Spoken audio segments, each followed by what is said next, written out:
Soto again. Gets in and scores. Touchdown Cougars. Welcome to Sikkim 365 Radio. Empty look for Richardson. Oh, that is danger! Oh my! Keidron Smith cuts inside, and he's gonna pick six it in the swamp. Cat scratch fever Smith. Sikkim 365 Radio is presented by IdealMRI.com. High-quality MRIs for $497 or less. IdealMRI.com. Your health is important, so is your budget. Young under pressure. Plays contained. Young runs it. Young first down and more. What a play by the Heisman Trophy winner. Sikkim 365 Radio is also brought to you by Texas Farm Bureau Insurance, protecting Texans since 1952. Bryce takes it, falls to the ground, and Appalachian State has done it again. They come to College Station, and they take down the number 6 team in the country. Have you subscribed to our YouTube channel? Search 365 Sports on YouTube. Brought to you by TFNB, your bank for life. First and goal for the 5. Brady. Evans. Did he catch it? Yes, sir. Touchdown. Now here's David Smoak, Paul Catalina, and Craig Smoak. Man, oh man.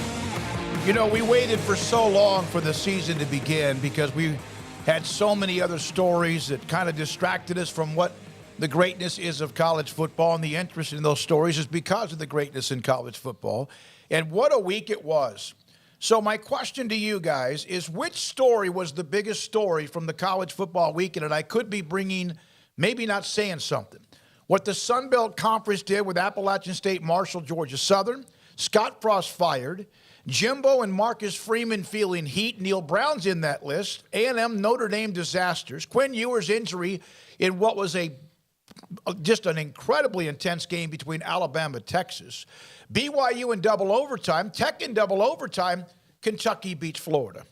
I would think that the biggest story is a coach getting fired week 3 of the season, just because that just shows how bad that situation has gotten there. But it is, everybody else is jockeying for second place there because there's a lot to unpack.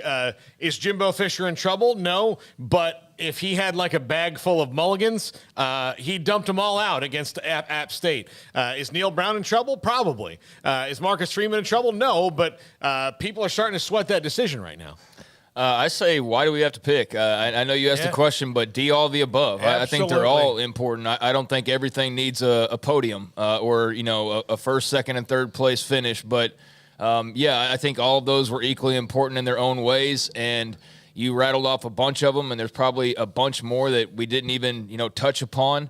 Just in the Big 12 alone. You look at kind of how the standings were shuffled in some ways with Baylor's loss. You look at, obviously, the West Virginia situation you mentioned, but, not so much even the downfall of Neil Brown, but the rise of Lance Leipold in Kansas. Now, though, I do think if you're to start with one job or one story and how it affects the rest of college football, then it probably is Scott Frost, because the coaching carousel has started in week 2. Mm-hmm. In week 2, they've started the carousel. My question is earlier and earlier every year. Yeah, it's almost like, why did you even go through this to begin with? I agree. If you were going to be on a point or be on the point of you feel like he's done enough in just 2 weeks to fire him, then how good could it have been, and how much confidence did you have throughout the offseason? I understand that there was a big carousel and Brian Kelly moved, and it probably is smarter for them to be first to the the line of this round of coaching carousel, because, you're probably not going to swing huge and land big after Lincoln Riley and Brian Kelly and all the craziness of last year. So now you can kind of start anew with a fresh crop of candidates. But, yeah, I think that's massive just because it's the end of another era in Nebraska football. They're still flailing.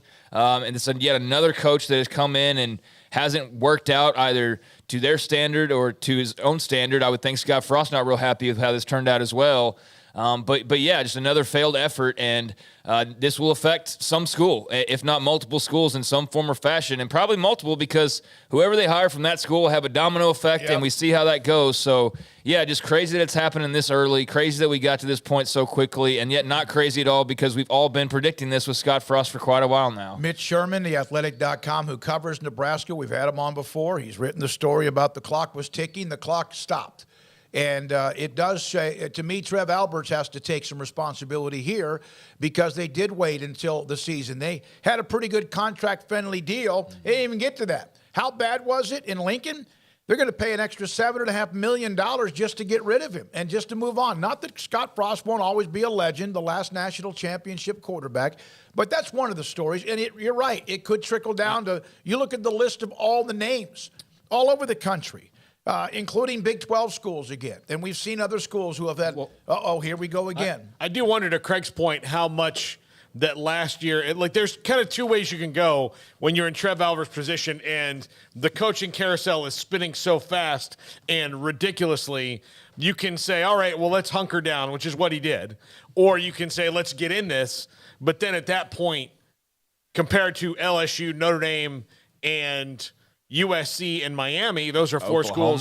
Oklahoma. So you've got 5 schools ahead of you who all are better off than you are to different degrees. So can you really get in that? Or like you said, Craig, do you wait till to be out in front of the first in line in this one? Yeah, I mean, I see the different angles they were coming from. Looked like they were attempting to save money by doing it the way they did it, and yet they ultimately didn't because they just got so fed up that they said, screw the money, let's burn the money, and let's just get him out of here. We need a change overnight. So, yeah, just a bad, toxic situation by the end of it, and neither party wanted that. I mean, this is a legend in that program. It's going to be awkward to soothe those feelings over, I would imagine. Like, what do you do when you celebrate the 50th anniversary of the 97 team? Is it like a big round of applause for Scott Frost? I bet it will be. But it's going to take some time for those feelings to probably soothe a little bit because this was the nightmare scenario of bringing back the old star to the program to kind of save the day, right? I mean, in your head, that sounds like a great idea, but when it doesn't go well, it doesn't go well, and it didn't go well for Nebraska here. But, it's already led to, whether legitimate or not, because, I refuse to believe that, just anybody really, no matter what level of reporter they are, has like Nebraska's list in front of them less than 24 hours after Frost got fired. I think everybody has kind of the same ideas in their head, but certainly you already see the rumblings out there of Matt Campbell. So congratulations, Iowa State. Got a huge win over Iowa for the first time in a long time, and now you get to start in week 3 the coaching murmurs about your head coach once again. Lance Leipold at Kansas. Congratulations, Kansas. Huge win over West Virginia for your program. The Jayhawks are feeling it. Now you get to hear about Lance Leipold week after week, in regards to probably open jobs. But, that's just part of the deal. And, it will be interesting to see the domino effect because there were a lot of dominoes that fell last year. Think about this, and I saw Tim Fitzgerald put this up on his Twitter feed. Did you ever think you would see the day when Nebraska would be looking at Kansas State, Iowa State, and or Kansas for their next head coach? And we don't know that for sure, but there is a possibility. We want to be careful about who they're looking at, whatever. There could even be some big fish in the pond that they will look at. Who knows? But it's going to take a lot. They do have the money. They don't usually have this kind of money, but this Big Ten thing, they've got the money. Pay him off, move on, find somebody else. I still don't know if it makes any difference whatsoever. Brigham Young, double overtime, an intense, physical, at times incredibly well played, but mostly in a lot of ways, and both teams would both admit this sloppy game. We'll hear from Dave Aranda, Baylor's football coach. I had a chance to visit with him today. We'll have that at 4. Mitch Sherman again at 3:45. But we're going to have Jake Spavital, the head coach at Texas State, who Baylor plays next. He'll join us and get into those schools like Marshall and App State, among others, who have had big wins, including Georgia Southern, and what it means for schools to know that they have a chance, and what it means to rise up and win some of those games. I think it's great. App State, Appalachian State's going to host game day this weekend. That's just incredible. How about this if you're a Nebraska fan? One more gut punch. Nebraska just lost to Georgia Southern. They were really amazing on offense. Georgia Southern's a 12-point underdog at home to UAB. Think about that. They're a 12-point underdog at home to UAB. And they just went into Lincoln. And really, they were the best football team, even though that thing could have gone either way. Anything about going either way against Nebraska. That's now 10, 11, 12. How many games in a row of one-loss, one-score games? Someone just put up Adventures with Reggie, $2 super chat. Gary Patterson to Nebraska. There's the story that at one point that was very hot, that could happen. It didn't. And now, of course, it looks like he may have had an impact on what UT did on defense, the way they played in frustrating Alabama and Heisman Trophy winning quarterback Bryce Young, and what a game that was. At this point, there's going to be a bunch of Texas fans going to see him play those Tuesday open mics on 6th Street so he feels, loved and involved there so he doesn't ever leave Austin. So, yeah, but and maybe Gary Patterson is 62. Maybe he's done at this point and he likes the gig he has. But that wouldn't surprise me to see that done. I've seen, there's a lot of, Bronco Mendenhall, the coach at Marshall, Huff. You throw, there's tons of names out there. Lance Leipold, though, seems to be the one that pops up the most. He had a great run prior to when he was at Kansas. He's already made them better. I think Kansas, and I never said this, so I can't take credit for thinking it, but I kept saying I think they're going to be better. Now, again, better from 1 and 2 wins could be to 5 and 6. I'm not so sure, and I'm not going to over-exaggerate the win at West Virginia because they have their own problems. Could this be, in his second year, what Matt Rule and Baylor were in his second year? 1-11 to 7-6. That doesn't mean it was easy. I think the Matt Rule story is great, but we highly overrate what he inherited. It's an analogy. Yeah. It's an analogy. And you're talking about it's an analogy, but it's one that I disagree with just because of the talent level. That's what I'm saying. Is yes, it's similar in that it's a turnaround, but I think what he was given is much different. And what he inherited, he had far less talent than Matt Rule did. Now, if you want to give Matt Rule a little boost, then he inherited a far uglier situation PR-wise. But the athletic departments are a complete opposite in terms of what you had at your disposal. The Baylor athletic department was on fire, but it was still capable with all the changeover. Kansas was basically starting from scratch after a nuke was left by Jeff Long and a bunch of head coaches like Les Miles and Charlie Weiss. So I think they're different in that regard. That's what I'm saying. Yeah, I agree. That's a great point. Quinn Ewers out for what looks like could be 4 to 6 weeks. We're not forgetting about Dak Prescott and the injury. We'll have David Hellman on about that as well. Hudson Card gutted it out, found a way to just do whatever he could. Today, Steve Sarkisian mentioning that Roschon Johnson is very comfortable, and we saw this last year in that wildcat position. They might just have to go to that. That might be what they go to if Card is banged up much more than he is. UT played with incredible passion on defense. Now the question is, do it again, and do it again, and do it again. And we saw some of what they have on offense when Ewers was in, and at times with Card. But I tell you what, they got screwed in a couple of calls. That safety, non-safety call, we discussed this in our postgame or pregame show on Saturday night. That still doesn't make sense. Still, to me, none of that makes sense on the fact that didn't count, but you got to play through it, and there was plenty of time left in the game to be able to do that. Someone had a power poll in the Big 12. Somebody put up a power poll. Let me get back to it if I could. Let's see what they had. Kansas State at 1 in the power poll. Damn it. Wish I could find that.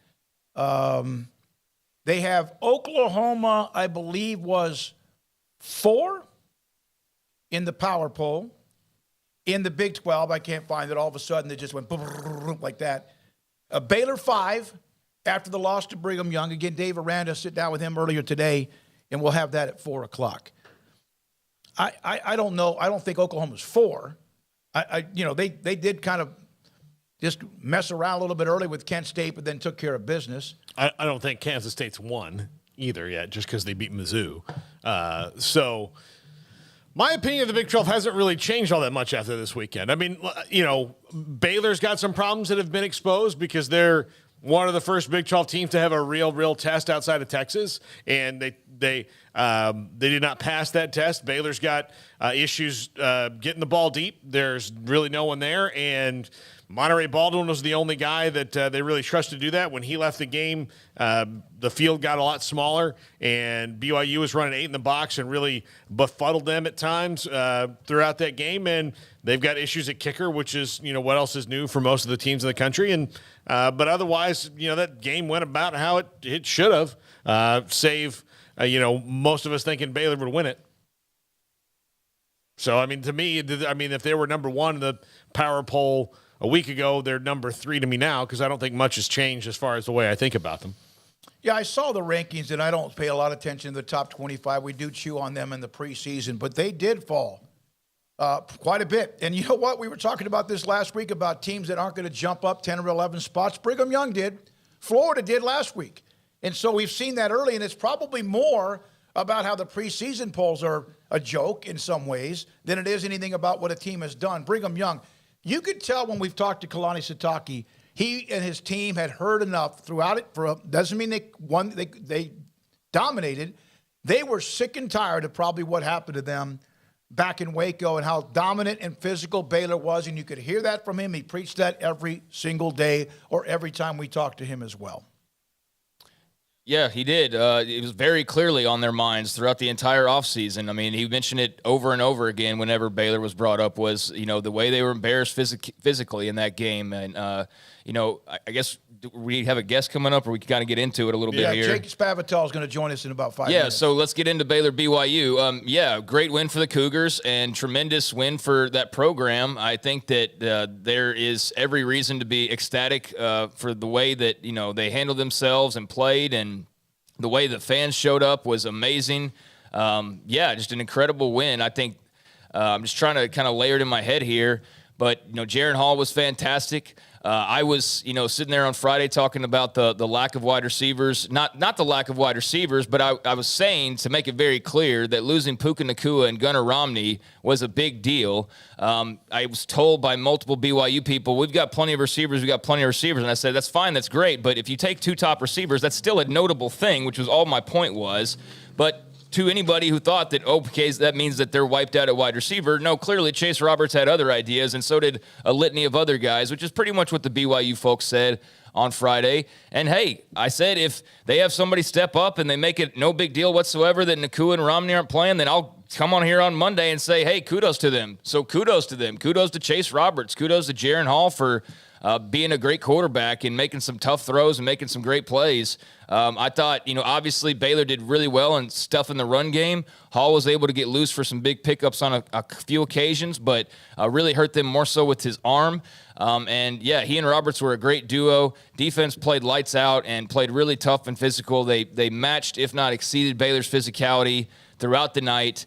The crowd clearly caused a lot of problems for Baylor and had Blake Shapen rattled on more than one occasion, if not more players rattled on more than one occasion, and got in their head a little bit. So I think, you combine just the play of Hall and Roberts and that defense and the BYU O-line to some extent. I mean, just everybody deserves credit to some extent, but those stand out in particular. You combine that with the crowd, and you combine that with not only the crowd forcing some Baylor errors, but Baylor also not handling themselves well enough on the road, and you end up with the result you ended up with on Saturday night. Not to mention the late kickoff. We got to talk about that because, man, it is one thing watching Big 12 After Dark or Pac-12 After Dark when you're just kind of in and out of it, coming home after a long day. It's entirely another thing when you have to plan TV to watch it, and you're sitting there at 1 o'clock in the morning, and you're having to still focus on the game. It's a whole different world when you're doing that. But yeah, BYU, hats off, wonderful coaching job, wonderful execution.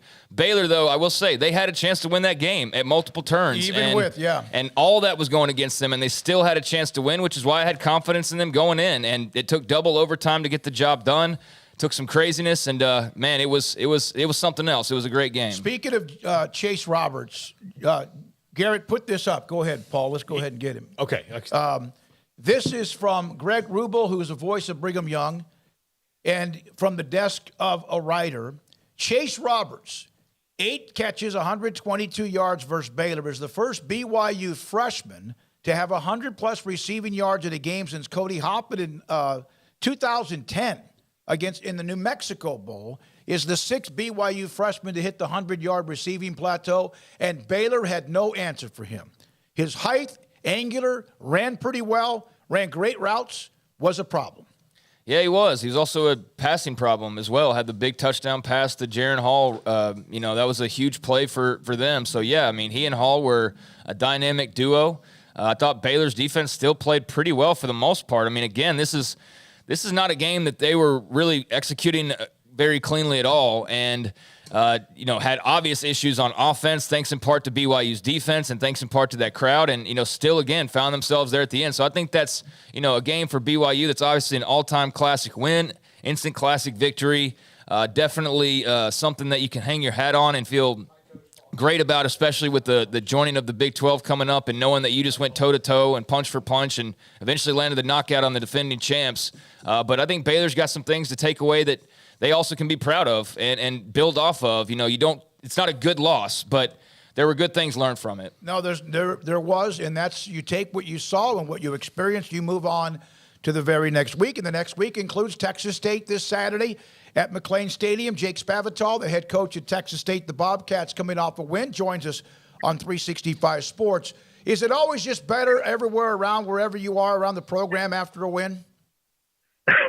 Yeah. You never take any of you never take winning for granted. I can promise you that. So that's part of what we're trying to build here at Texas State, and it will take any win that we possibly can and just keep building off of it and just try to get a day better every single day. So, Coach, you made a gamble with your roster about going straight into the transfer portal and doing that. How do you feel that's paying off now down the line?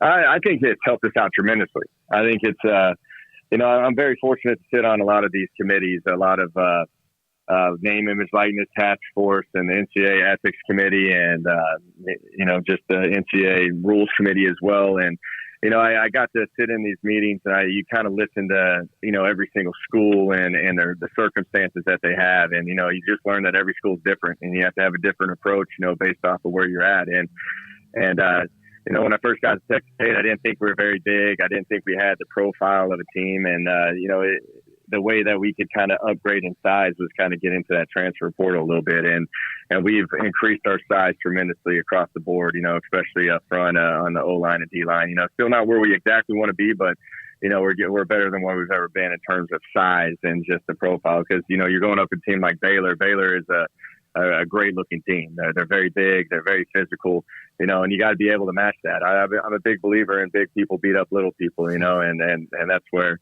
you're always trying to match the personnel and try to get bigger. And I think the transfer portal has helped our school out tremendously. Coach, Calvin Hill's been in your program for a little while now. He had a huge performance, nearly 200 yards on almost 30 carries. Just what kind of growth have you seen from him over the last few years? Yeah, Calvin came from Baytown Lee. We signed him in 2019, and he was just an under recruited kid, and I thought he had a dynamic speed. He was about 150 pounds when he first came in, and it's been awesome to watch him develop and grow. Over these last 3 years, and he's got to a point where he's a consistent runner. He's pretty dynamic.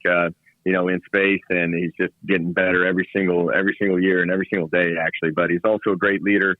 And he's a great person too. So I'm just really pleased with the progress of him. And, he's kind of given us a little spark, because we've been kind of inconsistent on offense. And he gave us a spark last Saturday, and I was very happy for him. Coach, you gave Baylor all they could handle, and it was a very competitive game. It was really in doubt all the way till the end. In the game last year at your place, did you see in them what they became later in the year? I did. I thought, week one is always a very unique time. You had a new coordinator in, on offense that year, and and it's going into after a COVID year with, with the new coaching staff, with Coach Aranda, and it's you knew how talented they were.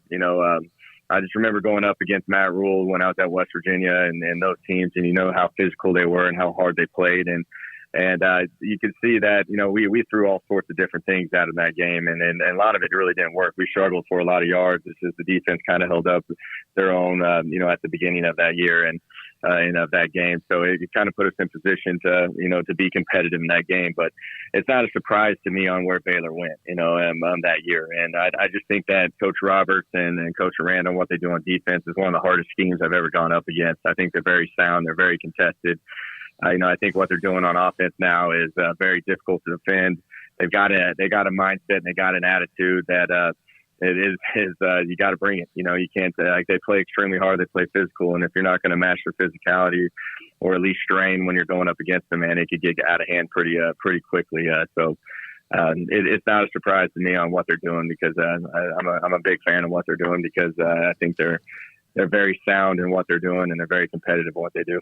How much did the Sunbelt Conference take who they are, or what people may have thought of them, whether the opinion was right or wrong, and just put themselves on almost a national level as far as respect? Yeah, I'm very excited for our conference. I think Commissioner Gill does an unbelievable job, and throughout the ups and downs of college football, and the ever-changing climate in the conference realignment, I think he's done a really good job at having a plan and sticking to it. And I think that he knew that just in these times that you have to show a strong structure of a conference, and stability.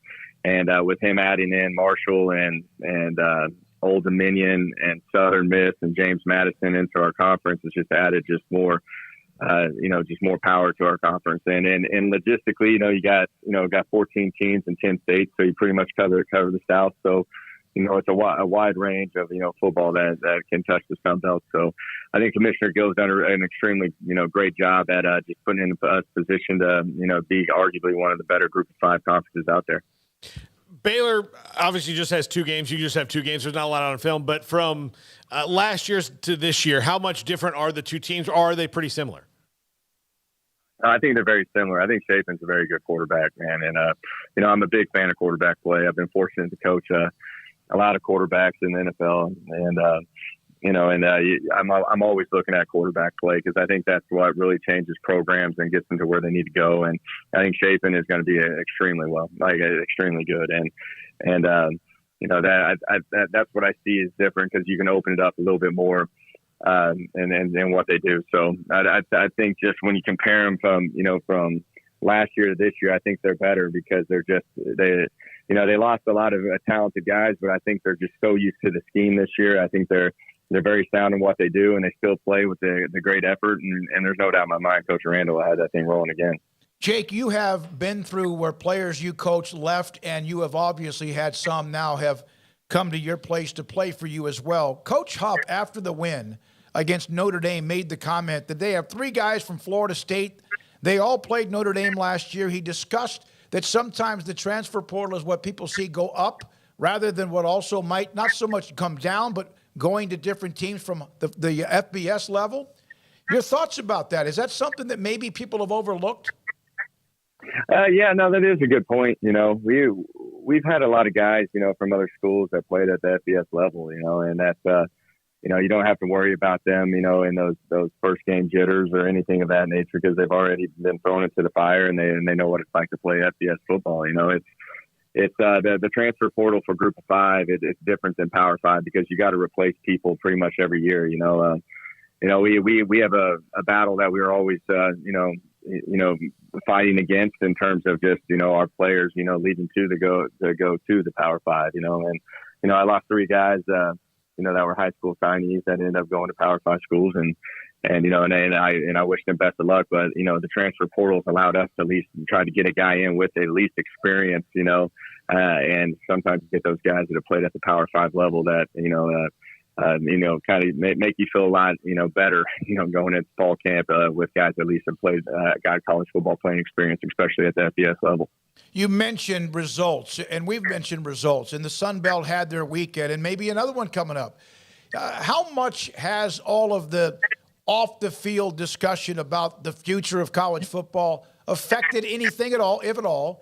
And also, did the expansion of the college football playoff and at least the announcement about a week and a half ago kind of give everybody, all you want is hope, and you might get that now?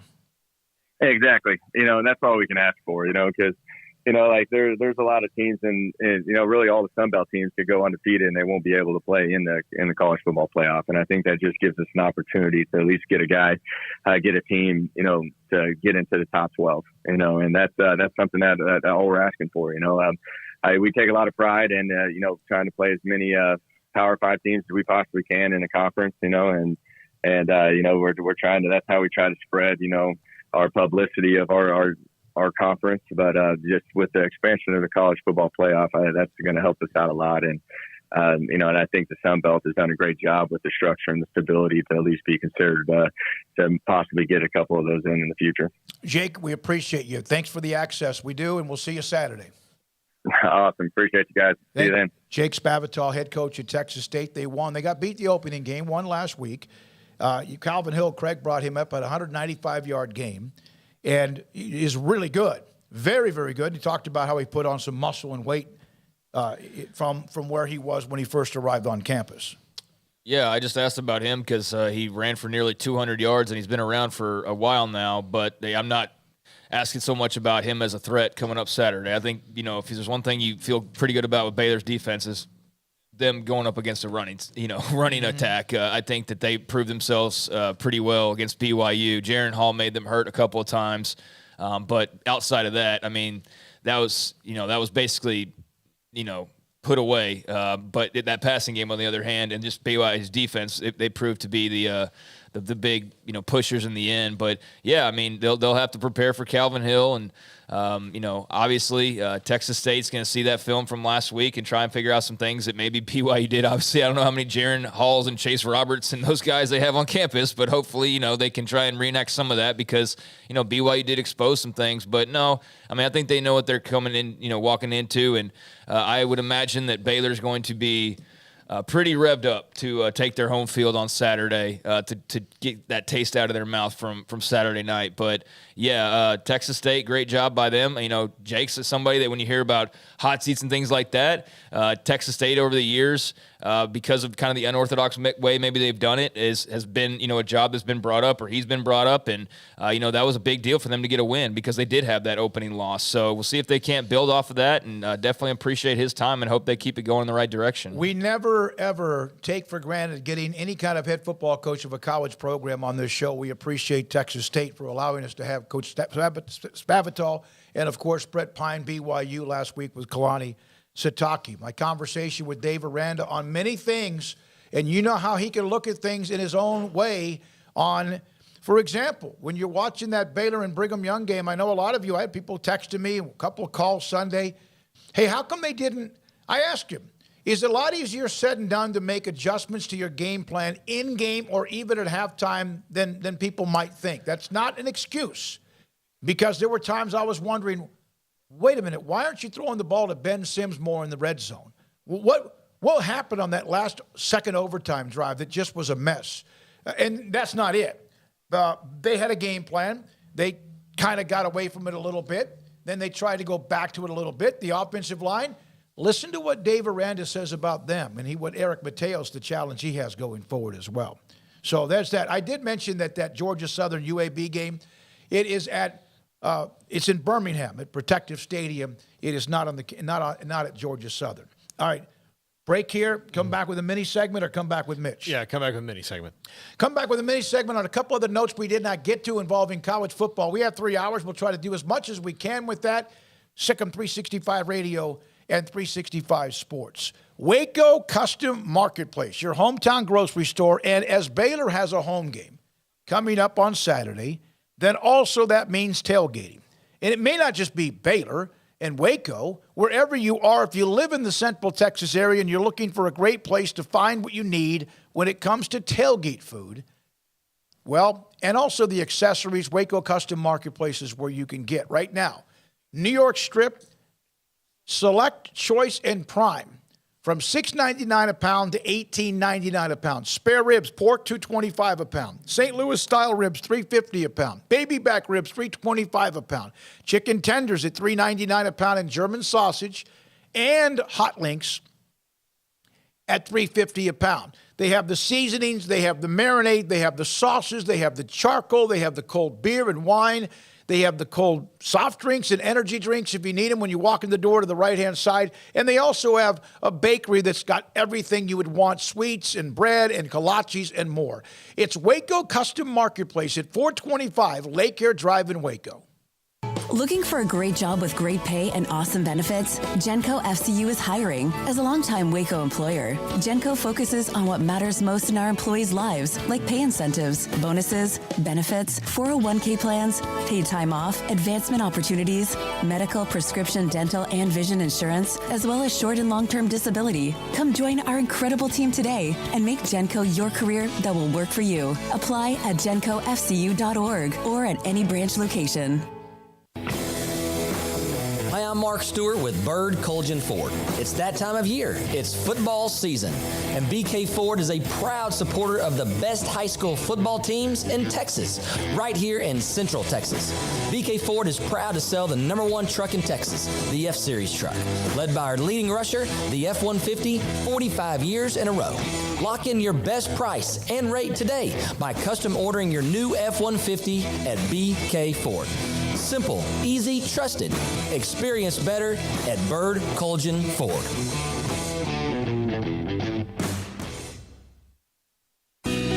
Let Camille Johnson Realtors guide you seamlessly through the process of buying your dream home or selling your current one. Commercial, farm and ranch, or residential, Camille Johnson Realtors can smoothly and successfully lead you through any transaction. With a team of 28 experienced agents who are excited about serving you, Camille Johnson Realtors services the entire greater Waco area. If you're in the market to buy or sell, contact Camille Johnson Realtors, 104 Midway Center in Woodway, or find them online at www.camillejohnson.com. Camille Johnson Realtors, elegant, charming, warm. Welcome home. At Ideal MRI, we feel blessed to be part of the Waco community. We're a small family business here in Central Texas. At times like this, the cost of healthcare has never been more important. And unfortunately, significant illnesses and injuries still occur. And that's why Ideal MRI is open and here to serve you through this difficult time. So if you need an MRI, ask your doctor about Ideal MRI. You can schedule online in minutes at idealmri.com or call 833-IDEAL-MRI.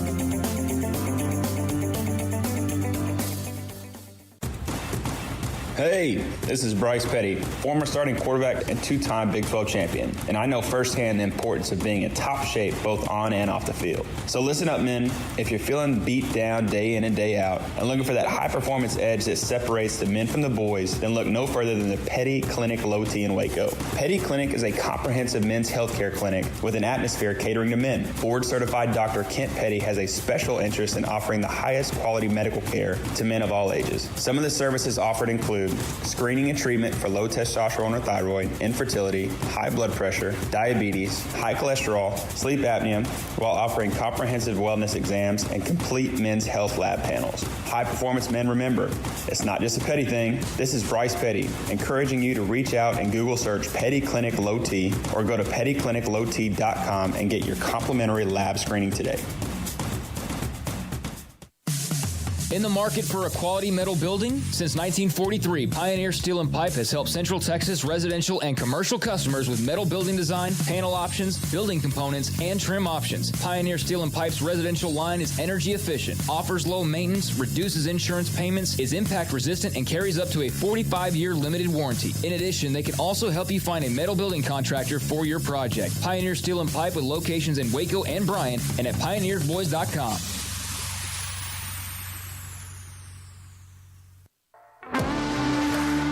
Welcome back to Sikkim 365 Radio. The 3 o'clock hour is sponsored by Waco Custom Marketplace. Meats, sweets, Texas treats, and a cut above the rest. 425 Lake Air Drive, Waco. There's so much, it's almost impossible, like a big pie, a big pizza, with all sorts of ingredients. When we started the show, various Kentucky, we didn't get to that. That's a nice win. Florida back down to earth. Arkansas up in the top 10. Washington State, how about that win against Wisconsin? What a nice win for the Cougars. And just trying to throw out a few of the games that we mentioned, or we did not maybe mention in the opening segment. Georgia is the best team in the country, yes or no? Yeah, I think so. And it's, again, wins and losses, point spreads, whatever else. But, Alabama does have work to do. Texas had a really good game plan against them. Let me ask you this question, since we're just kind of, searching here. Yeah. What do you think about Texas getting into the top 25 after a loss? Not only in the top 25, but securely in the top 25 at almost in the top 20 at 21. Yeah, I wouldn't have done that. I would have given them another week. I mean, to beat a UTSA team that's pretty good and but it's absolutely exhausted at this point. Yeah, exactly. But still, let them go beat UTSA if that's what's going to happen, and then put them in the poll. But yeah, and here's the reason I disagree with it is we've seen Texas do this a lot over the last 10 years. Play really good against somebody who's way better than them. The whole we're back thing started with the win over Notre Dame. Yeah. And Notre Dame wasn't back that year either. That was kind of an average year for them. In 2019, the only team that made LSU sweat for a second was Texas. And they had, very similar, except that was kind of a shootout. Well, here's something. I'm going to start with this, and we don't have a lot of time here because Mitch Sherman, AP poll. Teams that were unranked that are now ranked in the AP poll. Texas was unranked. They're now 21st after the loss. And, yes, it was incredibly close to being a huge win. So you wonder where they'd be ranked if they'd won the game. Penn State moved up. Top 10, easily. Yeah. Oregon was unranked. They got blown out by Georgia in the opening game. Then they win, and they're back in at 25. So that's just maybe a creeps up maybe a spot or two. Well, that's just ahead of BYU. Good luck for the Cougars if they can go on the road and recreate what they did on Saturday night. That would be another top 25 2 weeks in a row for them. Tennessee was 24th in the AP poll. They went up 9. They were unranked in the coaches poll. They jumped to 16 after the nice win they had against Pittsburgh. Utah they stayed the same at 15. Baylor dropped 11. A&M dropped 16 and 18, depending on which poll you're talking about. And Pittsburgh dropped double digits in one of the polls as well, in the coaches poll. So what do you think about Texas being in the top 25 despite a loss? If they would have been at 24, 25, you bump them up maybe a spot. If they're unranked, I'm like you, Paul. I think you just let that marinate. There's no jump. Like, for example, Oregon. Why did they get back up in it? They got boat raced in their opening game. There's a name. Texas is a name. They're a logo. We've discussed that. Penn State. Look at the teams that were unranked that are now ranked. Texas, Penn State, Oregon. And Texas, that would have been if they moved into the top 25. And I'm not saying they're not a top 25 team, but we really don't know. But if they moved into the top 25 losing by a point at home, then where would they be if they had won that game? Would they have been Florida this week?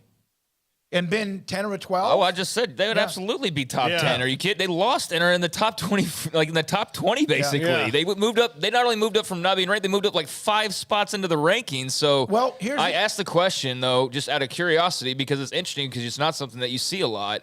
And, I can understand the voters' point of view. I'm not bitching about it in any way. I just think it's interesting because, again, you don't see it all that often. I think it's obviously a lot of credit to Alabama and the respect that people have for Alabama, that if you play them closely, then you must be really, really good.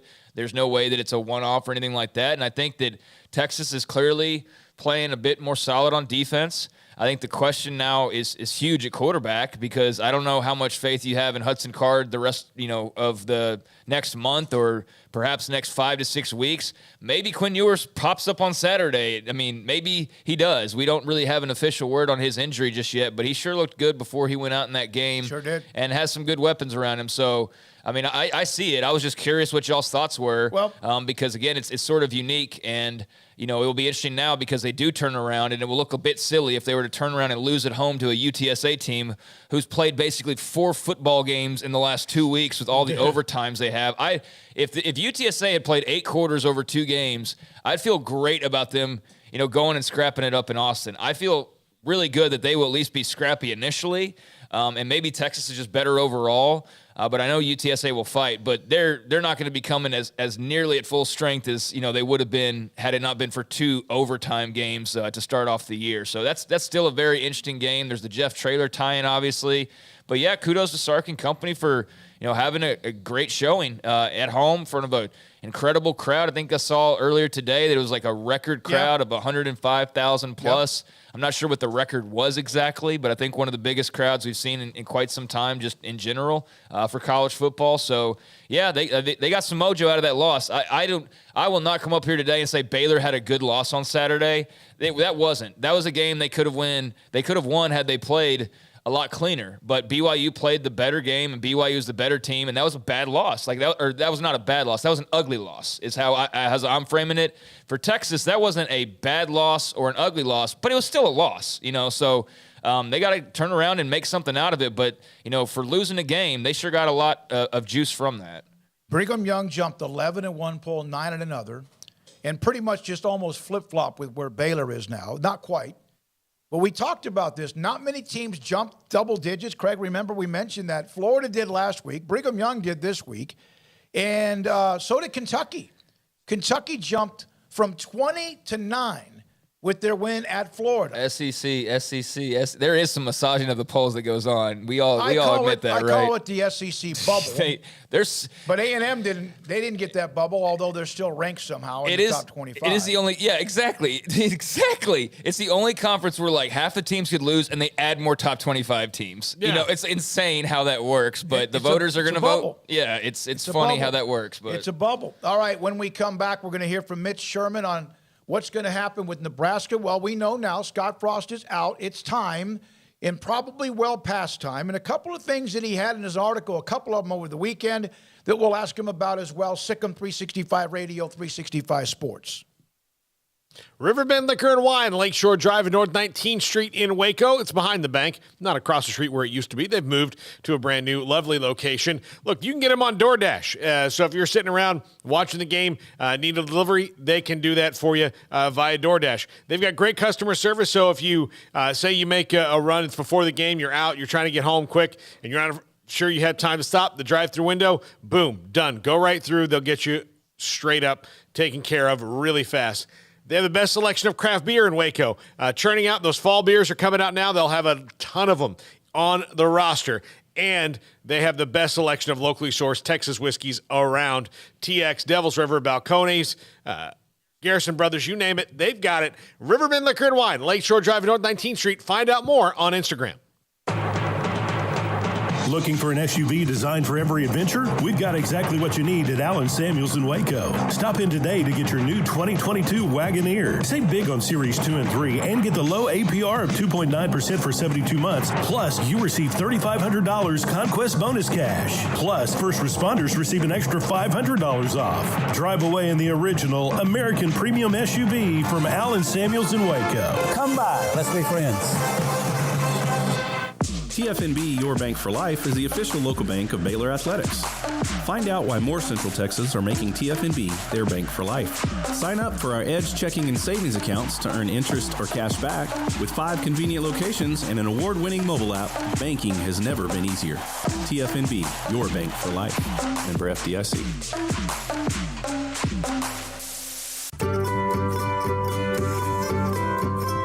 You want to know why Stonewood Dental is so successful? Listen to what happy customers have to say. It's pleasant. It's different than any other dentist office. I really feel like they care. And it's not that you're here for 2 hours waiting on someone to take care of you. It's quick and easy, and I bring my kids, and my kids love being here too. They really love the treasure box. Staff is really nice and accommodating, real friendly. You feel more like home. It's not sterile looking. Everybody has their own personalized rooms with decorations and decor, and they'll even have a blanket for you when it's cold. I've recommended people to actually come here, and they are patients now. I really love it here. It feels like family. Learn more, stonewood-dental.com. After my first car accident, I feared the biggest damage would be to my wallet. I expected a mountain of bills and a long, drawn-out process. But my Texas Farm Bureau insurance agent was there when I needed her and helped me get back on my feet and in my car in no time. Instead of a hassle, I got reassurance and a quick recovery. Stop by and see our agents at one of our 3 McLennan County locations. Coverage and discounts are subject to qualifications and policy terms and may vary by situation. It's summertime. There's picnics, reunions, cookouts, and so much to do. And Waco Custom Marketplace on Lake Air Drive in Waco is your home for the butcher shop that can help you with beef, pork, poultry, and seafood. They are spectacular at being able to deliver you whatever cut of steak you want. Bone-in ribeye, however thick you want it, that's great. They'll do it. Sirloin, T-bone, porterhouse, bacon-wrapped filet. And, of course, as I mentioned, they have pork, poultry, and seafood. Their Norwegian salmon is spectacular. Also, all of the sauces and seasonings you'll ever need, all the ingredients you'll ever need to make sure you have that perfect, flawless taste. So it's delicious whenever you take something off the grill. And a full-fledged bakery as well, with fresh baked bread and kolaches every single day. Up and down the aisle of Waco Custom Marketplace, you also have what you need, from knickknacks to snacks to more, at 425 Lake Air Drive in Waco, Waco Custom Marketplace.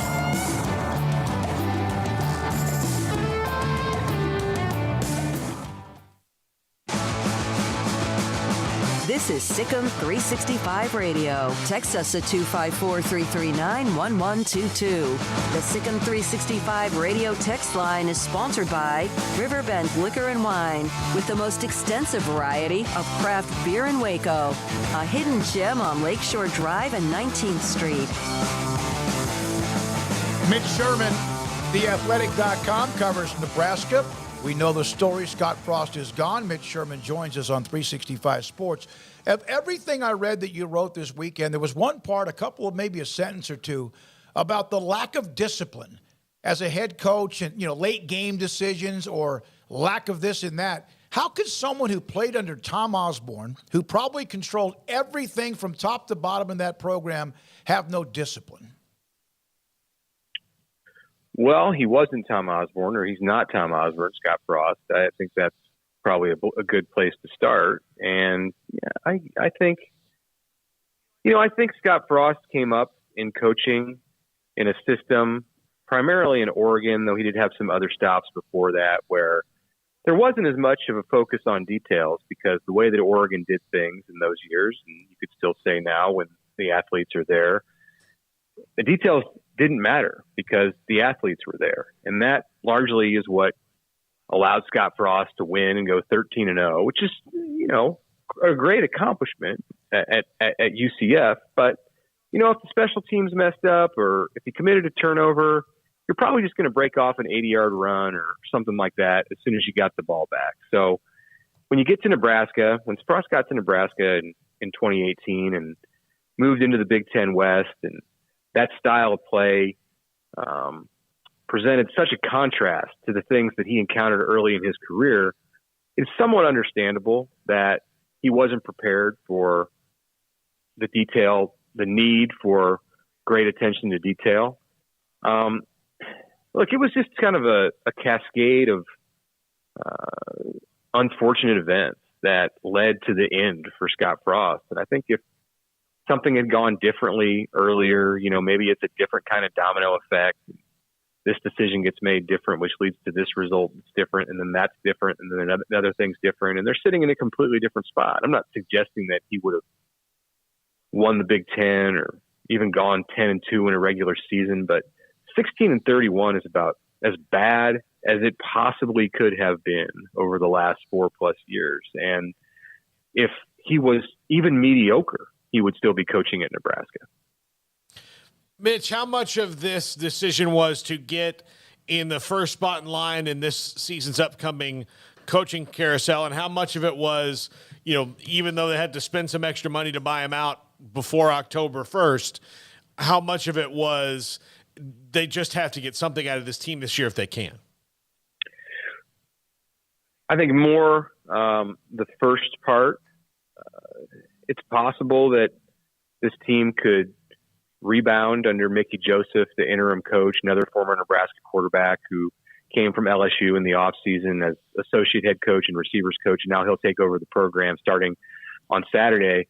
Well, starting now, but starting on the field in a game on Saturday against Oklahoma. So that's some introduction as head coach. Interesting for Mickey in that when he played at Nebraska, Oklahoma was the chief rival, and Oklahoma ended his playing career as a starting quarterback in 1990 when he suffered a traumatic leg injury in Norman. He was recruited by Oklahoma. So there's a story that's set up that's pretty interesting for what could happen on the field Saturday. But the way Nebraska has played in 3 games this season, I wouldn't expect that story is going to be necessarily a good one for Mickey Joseph. But primarily, they needed to, yes, be first in line. They needed to move on. They needed to cut the cord here. It wasn't going to work. And credit to Trev Alberts for recognizing that once it was over, it was over. You know, he wasn't going to let this thing drag out and be painful, more painful than it already is for the players, for the coaches who were involved. So he knew it was done. And yeah, it cost Nebraska some extra money, but Trev's not paying it. His athletic department's not paying it. Clearly, Nebraska found somebody who was willing to step up and write that check to allow them to make this decision before his buyout was set to go down, set to be cut in half and could potentially save the school upwards of $8 million on October 1st. But those 20 days that Nebraska saved allow Trev to get out in front of this thing. And it also allows Nebraska to send a message about the importance of this and that, you know, if it needs to be said, it takes football very seriously. And that'll be a message that gets across on Saturday when Fox is here with its big noon kickoff show. Instead of focusing on a football program that is languishing in really a terrible place with a coach who's somewhat of a lame duck, they can present the image of a school that's moving forward, and there's probably some value in that. Mitch, how would you describe the state of Nebraska fans right now? It's obviously, you know, not a huge shock that this is taking place. They've been through the battles and the big losses, the bad losses over the last few years. They've been wanting to be back for a while now. So on the one hand, it probably feels good to be turning the page and know there's an exciting coaching hire coming up. But on the other hand, you just had to dismiss one of the all-time legends. Sort of what's the state of Nebraska fan right now? Yeah, I think even the Nebraska fans who had determined that Scott Frost was not the answer, that he was not going to turn this thing around, looked at Saturday, the game, the loss against Georgia Southern, and then Sunday the announcement that Frost had been fired as a sad day. Not necessarily the same kind of way that they might have looked at it when, say, Bill Callahan or Mike Riley, previous coaches who didn't have ties to Nebraska before they came to be the coach, were let go. You know, those were probably more exciting moments, and I wouldn't say that's what Sunday brought. Most fans, I think, had come to understand, especially over these last couple of weeks as Nebraska started the season 1 and 2 and looked like it was going to have many of the same problems that had plagued this program for the last several years. They had come to realize that it was probably over. You know, there was a pretty good faction and a pretty good percentage of people who supported Frost and wanted to support Frost even last year at the end of that season because of the close losses and the fact that he was going to make changes to his offensive staff and bring in a ton of transfers. But when it started out this season in Ireland against Northwestern and they lost in the same kind of fashion, and especially when Frost tried that onside kick, I mean, if your listeners aren't up to speed, Nebraska got an 11-point lead in the third quarter, and then inexplicably Frost called for an onside kick. It didn't work. Northwestern scored. The momentum changed, and Nebraska lost the game. So I think in that moment and after that game, people recognized that this was an inevitability. Yeah, we had that as a topic following that weekend as well. Mitch, is it a destination location at all? Oh, I wouldn't say so on a national level, but you know, it doesn't need to be in order to rate as a program that can win on the level of what you see in other places in the Big Ten and other places in the Midwest. You know, if you can win at Kansas State and Iowa State and Minnesota, Wisconsin, Iowa, Michigan State, Purdue, Northwestern, then you can win in Lincoln, Nebraska. You look at the facilities at the stadium, at the support for this program with 385 consecutive sellouts. They're opening a $165 million football facility this coming summer. So the new coach will be moving into one of the most impressive buildings in all of the sport. Certainly, there in some ways, yes, it is a destination location, but Nebraska is working on 5 consecutive losing seasons, and unless Mickey Joseph turns things around, it's going to be 6 consecutive losing seasons for a new coach to be walking into. That's not appealing. That doesn't make it a destination. But you know, as Alberts mentioned yesterday, there's good things and there's bad things about every college football program, and there are plenty of things to be excited about and to appreciate about Nebraska. Notably, that incredible fan support that has continued even through these difficult times. Does Scott Frost keep them going too deep into their past? I know that, certain coaches could have been assistants there, but do they not maybe try to rerun Tom Osborne again and do something new? Yeah, I don't think they're going to hire another former player in this one. Not necessarily because, there's a tendency to want to do the opposite. You want to hire a coach who's the opposite of the one who just failed, and Nebraska's been through that cycle over and over now for the last 15 or 20 years, going back to Frank Solich and the hire of Bill Callahan, and then on to Bo Pelini and Mike Riley, and then Frost. It's been one opposite kind of hire after the other. And I don't think Trev Alberts necessarily is setting out to hire somebody who's the opposite of Scott Frost, which is probably a good thing, because that's a cycle that hasn't really worked. But, there's not an ex-Husker who's knocking on the door with the credentials, who's ready to come take over this program. I don't think Zach Taylor from the Cincinnati Bengals, after his Super Bowl appearance last year, wants to run things in Lincoln. If he does, then the door's open. Yeah. But no, that's not a name that's coming up. But it'll be somebody from the outside. It's likely going to be somebody who's been a college head coach at the Power 5 level. Perhaps somebody who's in one of those positions now. And there's plenty of good candidates who I think would like the opportunity to coach in the Big Ten at a place like Nebraska with the resources that it has. Mitch, even with all of the changes going on, how much nostalgia and excitement do you expect there still to be on the Husker side of things, even though the matchup's not the best, but just playing Oklahoma again, just how much do you think that still matters? Well, yeah, it would be more doom and gloom, I think, if this hadn't happened on Sunday. Even though it was sad, it's going to temporarily inject some life into the players and I think into the fans. People are happy for Mickey Joseph that he gets the opportunity to come do this. And I mentioned the ties that he has to the Nebraska-Oklahoma rivalry, so that makes it special for him. And look, Oklahoma's not Alabama. This was a team that Nebraska played close a year ago in Norman. It was 23-16.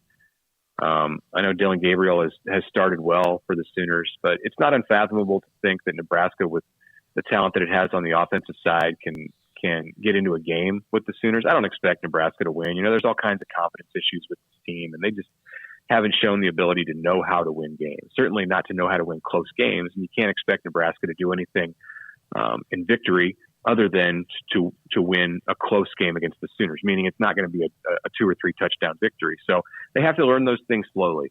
And at some point, it's going to have to happen for the first time, whether it's with Mickey Joseph in charge this weekend or 4 weeks from now or next year with the first-year coach. At some point, it's got to start. They've got to turn things around. And they will. It's a matter of when. It can't go on like this forever. So, why not this weekend? I think that's the approach that you have to take if you're Nebraska going into this game, and you hope that you've got some energy and some excitement because of there being bright hopes for the future, and that you can take that out there on the field and catch Oklahoma in the first road game under its first-year coach. Mitch, thanks for your time.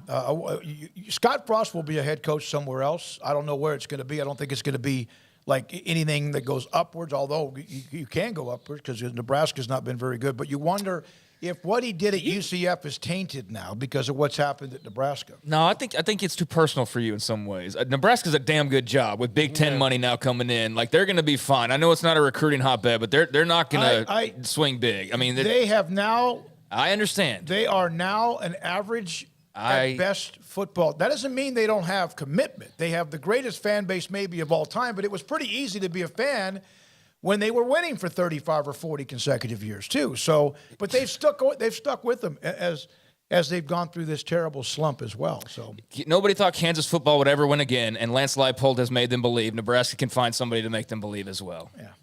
All right, here's one way to wrap this up, and then Dave Aranda. Thanks, Mitch. Thank you. I thought I said thank you. Okay. Here's from Brandon Cavanaugh. Brandon's just a guy, right? The Big Ten can't allow Nebraska and Iowa to play. Combining the Huskers' defense and the Hawkeyes' offense is like dividing by 0 and will result in a black hole that consumes us all. Yeah, I mean, that Iowa offense is something else. And Nebraska's defense is something else as well. So, yeah, I mean, that's that's taking the worst of what you can get, I think, on both sides pretty much, and throwing it out there just for one big giant S show, basically, for all of us to laugh at. Yeah, and when coaches don't change or innovate or do things, it does get – like Kirk Ferentz is a legendary coach at Iowa. I mean, he's done – so they've had 2 coaches in the last 100 years, and him and Hayden Fry. So it's impressive that they've done that. I'm amazed that his – like if you – told me that he walked in to his coaches on the first day and had still reel-to-reels. Was like, I need you guys to break this down. And they're like, okay, fine, coach. Yeah. And then they just did it on digital. It wouldn't surprise me. He is old school, and Iowa's got a big-time quarterback problem in addition to an offense. That's part of it. But certainly. it's a lot of it's just the system. His son is the offensive coordinator. I hate even using that, but that's his quarterback's son. coach. And quarterback's coach. He's otherwise what has been thought of as a really he's one of those guys on the waiting list to become a head coach. But right now you wonder if that doesn't maybe slow things down with him as well. I don't know what to say about it. I just know that the good news about watching them play this weekend, if they lose by 30 or lose another one-score game, is that you won't see the shots on the sideline of Scott Frost, because it was almost like watching somebody on their deathbed coaching-wise. And it was, and that's exactly what it became. I'll give Iowa credit. They still find ways to win games despite their offense being that atrocious. Like, they play really stinking good defense. But I think you, again, are too close to the Nebraska situation. I am with you on, it's not as unique as it used to be. And you need to listen to that podcast I sent you. That's primarily why I sent it to you. I know. But they are not as unique as they used to be. Everybody else has strength and conditioning now. Everybody has support. Everybody has nice facilities. Everybody has all these things that at one point in time Nebraska kind of had to itself or was the first to have or what have you. That's just commonplace advantages that they used to have now across the country. They're going to have to find a different way to win other than just having things that others don't or having better things than others don't. They're not just going to be able to spin to win. But all it takes is the right coach. I mean, look at Kansas right now, guys. That is by far the worst job in America for years running. Not even close. And here they are, and they're sitting here, unbeaten, feeling pretty good about themselves. I mean, not saying they're going to go win the Big 12, but I don't think this is like some fluky deal where they're just winning some lucky games. I think they're actually going out there and playing competent football. And it might take Nebraska a little while, but as long as you get the right guy, that's the key. It's just got to be the right guy. And I don't for 1 second think that they can't find the right guy. Okay, but in the last, since they fired Solich after 9 wins, they had Bill Callahan. They need somebody to make good hires. Yeah. They had Mike Riley. They've had Scott Frost, and I'm missing somebody in between. After having 2 guys for 36 years that won national titles. And you're right, that they can't recruit quite the same in certain places. I keep hearing it's because they're in the Big 10, not the Big 12. They were always a national recruiting. They always recruited nationally from coast to coast, but they also early on had the weight. They had the partial qualifiers that they could do, and that was important. Yeah. That's all gone. It wasn't as long, but Oklahoma had a stretch of Howard Schnellenberger and John Blake, and they found Bob Stoops and Lincoln Riley, and now Brent Venables. That's where Nebraska is right now in that same mix. Texas might feel the same way, but maybe they have their guy. Who knows? When we come back, my conversation with Baylor head coach Dave Aranda on the loss in Provo, what he learned, and a few eye-opening comments about certain players or position groups that this week will be tested. Sikkim 365 Radio and 365 Sports. Richard Carr, Buick GMC Cadillac. Got a lot of great deals going on now over at Richard Carr. They are the people you can count on for the life of your vehicle and for a great deal. For starters, I've had my car over at the dealership on a couple of occasions because of some things needing to get fixed up, and they squared me away and took great care of my vehicle, and I'm driving away happy without any problems whatsoever, and that can be your story as well. I only went over there and got great customer service. I didn't actually buy my car from them originally, but if you are in the market for a new or pre-owned vehicle, they can hook you up over there at Richard Carr, as they have a inbound vehicle waiting list for you. If you are in the market for a brand new vehicle, then head on over to Richard Carr, the people that you can count on, and tell them the make and model of the vehicle that you want, or you can call them or go on to the website and do that as well, and they will put you in line for that new vehicle. And once it arrives, it will be yours as soon as possible. But if you're in the market for a new vehicle, that's what you do. You call the dealership or visit the dealership, tell them you want to get on the inbound vehicle list and tell them the make and model that you want. But if you're in the market for a new or pre-owned, for pre-owned vehicles, they have dozens of those on the lot right now, and you can get a great deal because, after all, they are the people that you can count on, and they will talk to you about all the different offers they have and square away a great deal for you. It's all about the customer service over at Richard Carr, and they will make sure that no matter what you're looking for, whether it be new or pre-owned, you will walk away happy with the deal that you get. So if you need a car today, new cars and trucks on the lot, quality pre-owns as well, but something you want to get into right away, look at the pre-owns and check those out. But if you're looking to get new, again, get on that inbound vehicle list. And if you want to drive your current car longer, they have award-winning service and collision repair, which I attested to. They are the dealer that you can count on for not only a great deal, but superior service as well. For 23 years in Central Texas, Richard Carr's built a reputation as your homegrown, friendly dealership, your neighborhood dealership, run by proud Wacoans, proud Baylor Bears. Log on to richardcarr.com today. Call now or go see them now off Highway 6 at the Imperial exit. 1, 2. I'm in love with a man named Rudy. I'm okay with that. He knows exactly what I want. He keeps me coming back. Cooks breakfast, lunch, and dinner for me. Does the dishes too. I'm in love with a man named Rudy. Last name Barbecue. It sure is easy to fall in love with Rudy's tasty oak smoked barbecue. Next in line. Boots add protection. Good boots help you climb better and move forward faster. And when your son or daughter steps into the boots of a U.S. Army officer, they also learn how to lead. In these boots, they'll gain more confidence with expert training in one of more than 150 occupational specialties. In these boots, they'll stand a little taller and lead a team with diverse backgrounds and areas of expertise to successfully accomplish whatever challenge comes next. In these boots, they'll earn respect with valuable experience from day one that will give them solid footing for success into the future. Highly qualified candidates who earn a spot on our team can receive comprehensive health care coverage, college tuition assistance, and a bonus of up to $40,000. See all the things your son or daughter can achieve in our boots at GoArmy.com. U.S. Army Waco Recruiting Company, 254-598-8131 or 254-776-1543.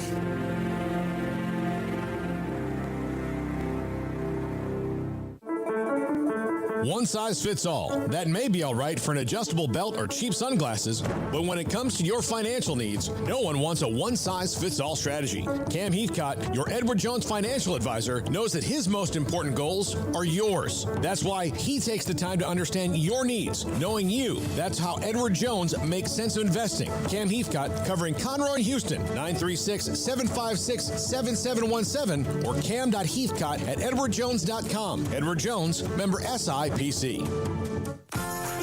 Automatic Chef Canteen is a full-service micro-market vending and office coffee provider with state-of-the-art vending equipment, a wide variety of products, and offering custom-fitted micro-market vending office coffee solutions for your employee break room. You want a full break room solution and a workplace oasis? Well, Automatic Chef Canteen, locally owned and operated for over 50 years in Central Texas, also includes in-house mechanics on call 24/7 for fast, reliable service and maintenance. Automatic Chef Canteen, 6900 Imperial Drive in Waco, or online at automaticchefcanteen.com.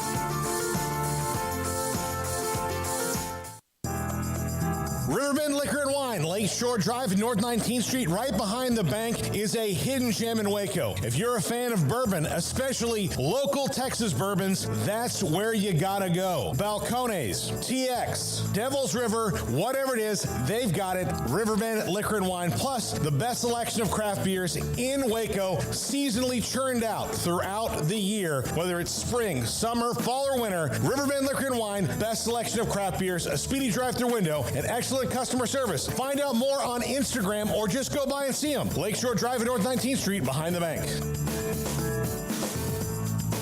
From the first workout to the last practice, sports is an incredible and rewarding challenge. Hi, this is Dan Ingham with the First National Bank of Central Texas, and we're proud to support each athlete, every parent, and our educators. From families, small businesses, to the biggest industry, we're here to help. With remarkable products like our free First mobile app, we've got banking ideas that fuel big dreams. That's the First National Bank of Central Texas. Familiar faces making local decisions. Member FDIC, Equal Housing Lender. Welcome back to Sikkim 365 Radio. Doyle leading the way. They run the lead, ISO. And this time Jones scores the first touchdown of the night. The Bears take the lead 6-3. The 4 o'clock hour is sponsored by Boozer's Jewelers, the wedding ring store, specializing in custom jewelry and repair, all in-house. Jones cuts it north-south. Touchdown, Bears!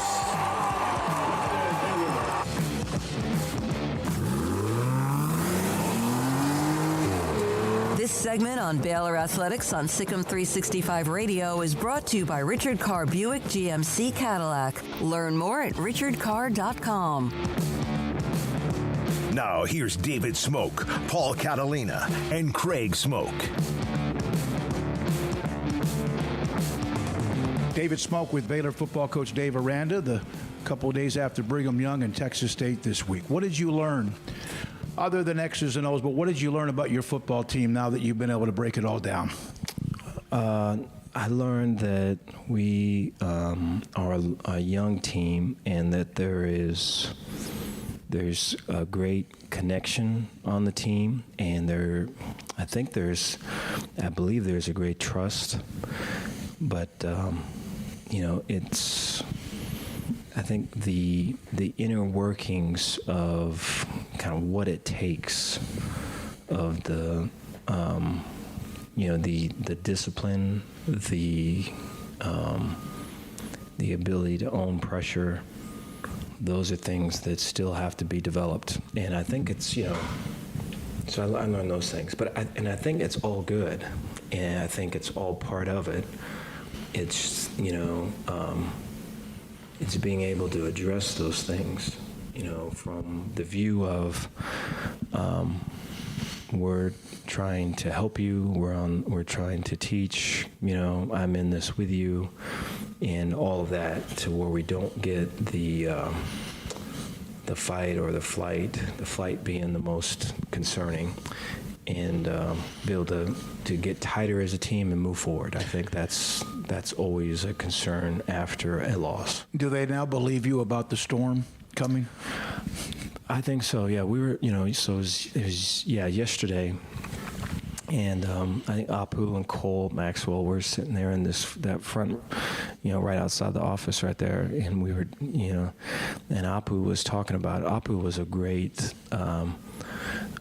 motivator in the game, and really played loose and free, and I thought he really played well. Cole, I thought, had his best game since I've known Cole. And so anyways, they were sitting out there, and I said to Apu, man, I really appreciate your energy and your words, because he would, talk about running into a storm on the sidelines in a huddle, or he'd talk about,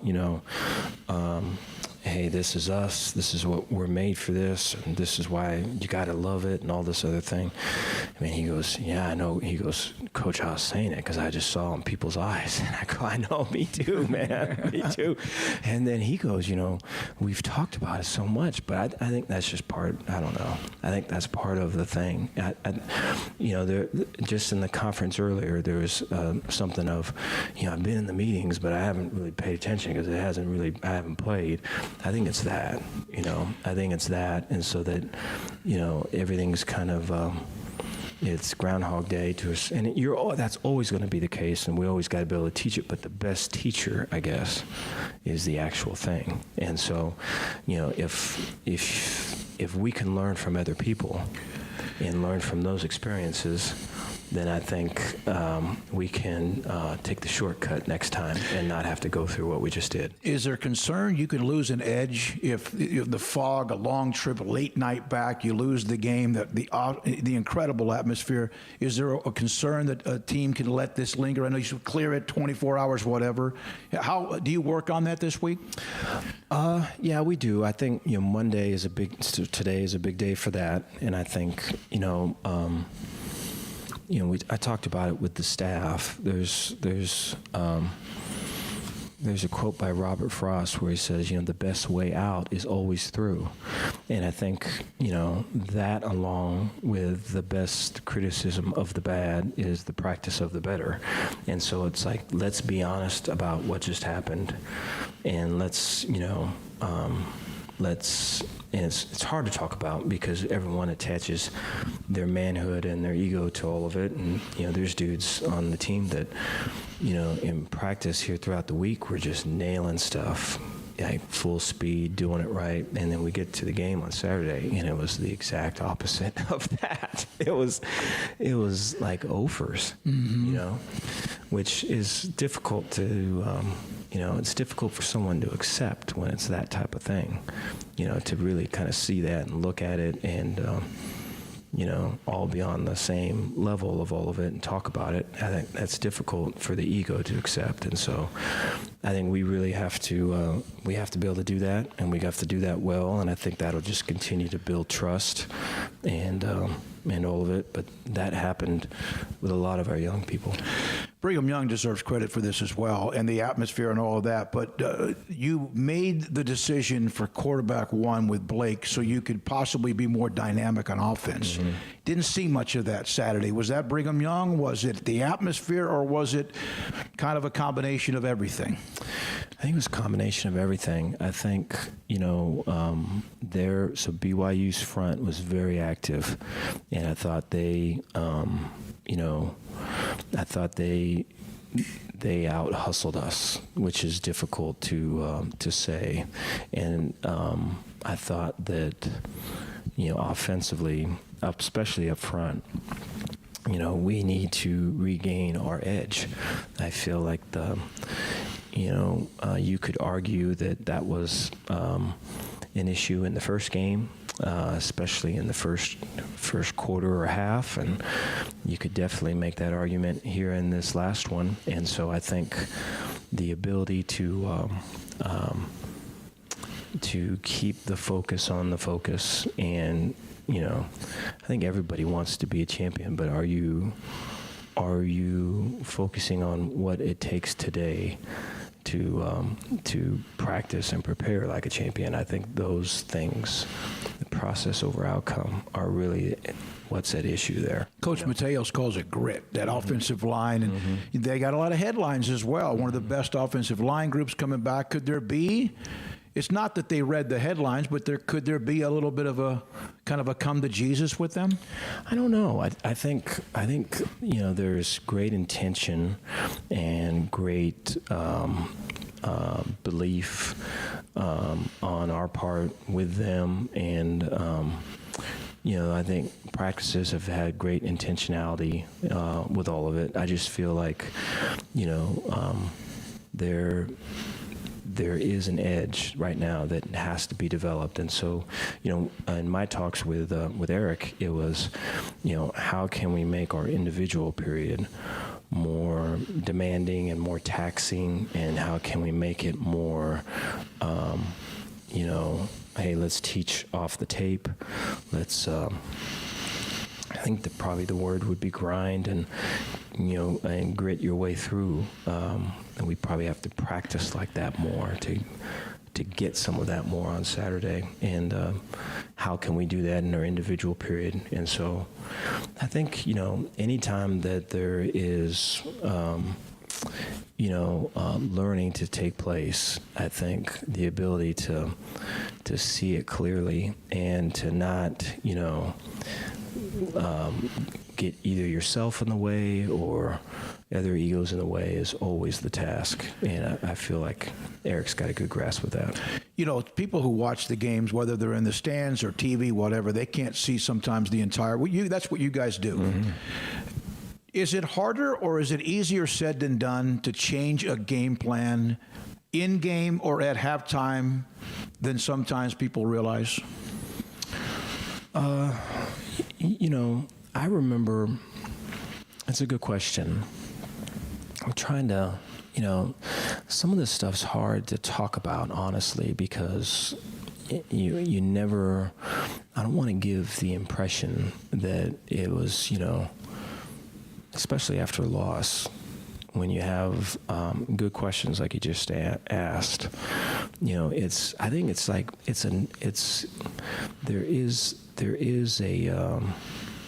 there is a view of when you look at someone's eyes and they see it, and now sometimes those eyes and stuff. I remember at LSU we played A&M and it was the 7 overtime game, and I remember after the 3rd overtime we saw those eyes, and I saw a lot of that in this last game.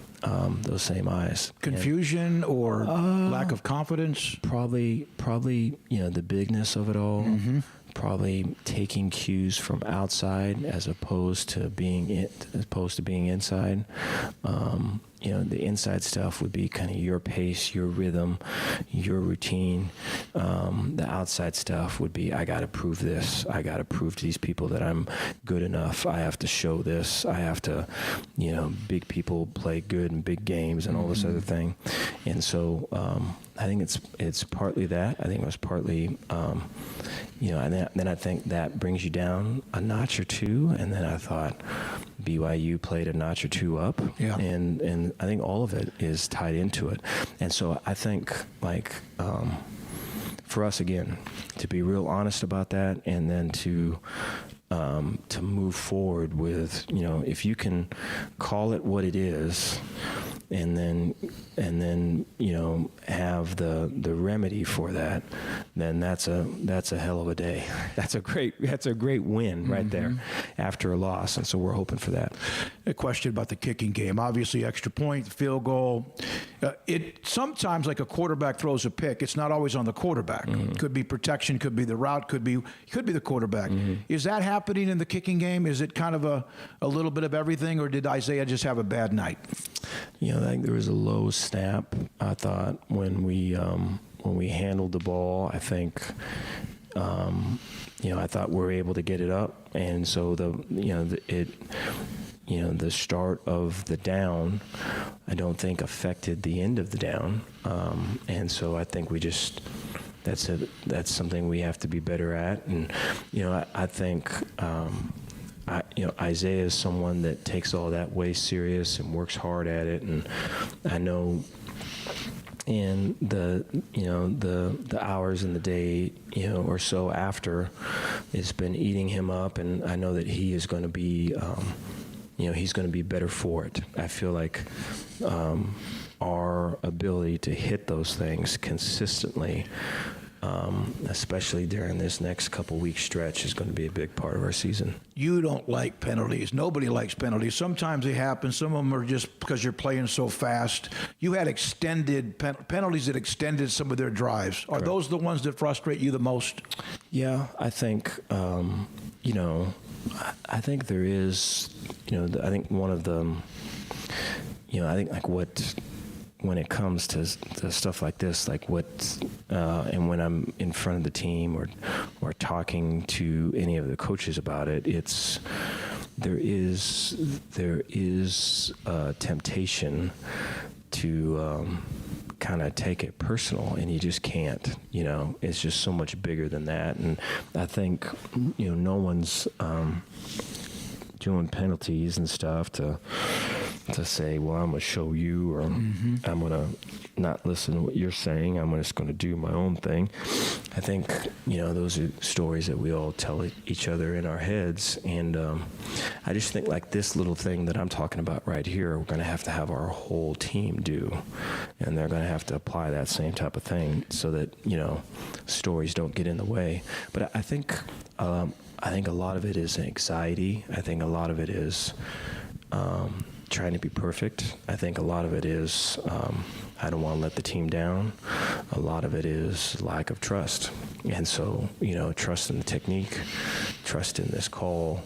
And so those are all things that I think are are part of it, especially early in the year, especially when you haven't been in that type of predicament, when you haven't been in that circumstance. You have to learn to not let the outside get on the inside, and so we have some teaching to do there. A couple of questions. I appreciate it. Dave Aranda, Baylor football coach. Monterey Baldwin's one of the few with experience at a very young position at receiver. That doesn't mean some of those guys didn't make plays, but him going out, because he can do more in the receiving and running game. How much did that hurt? How much does that hurt without him?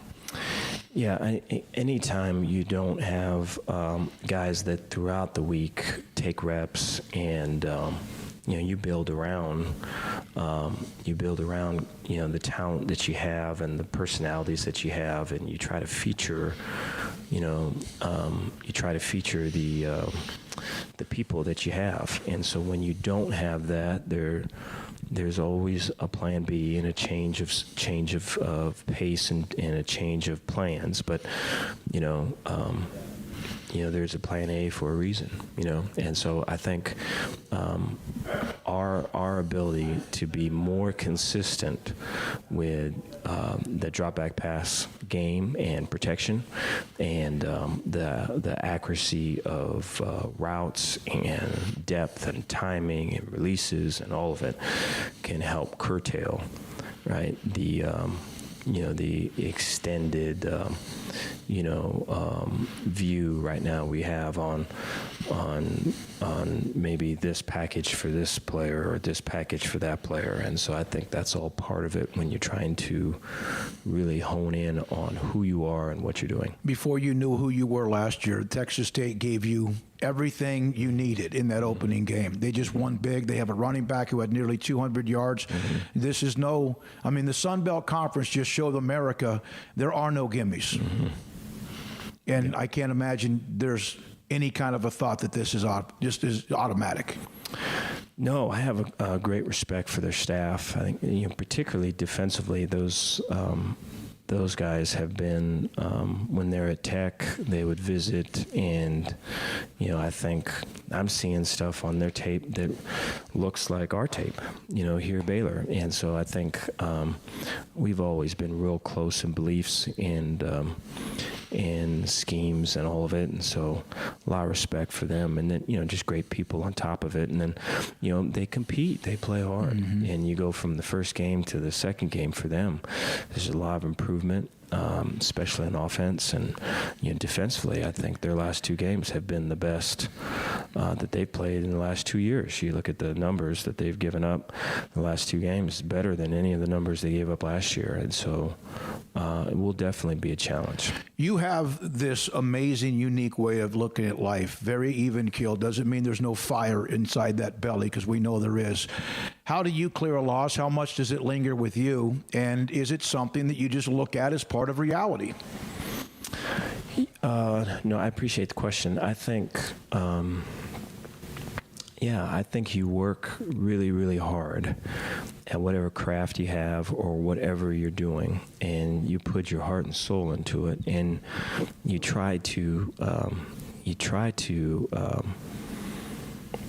need to see people in the process, and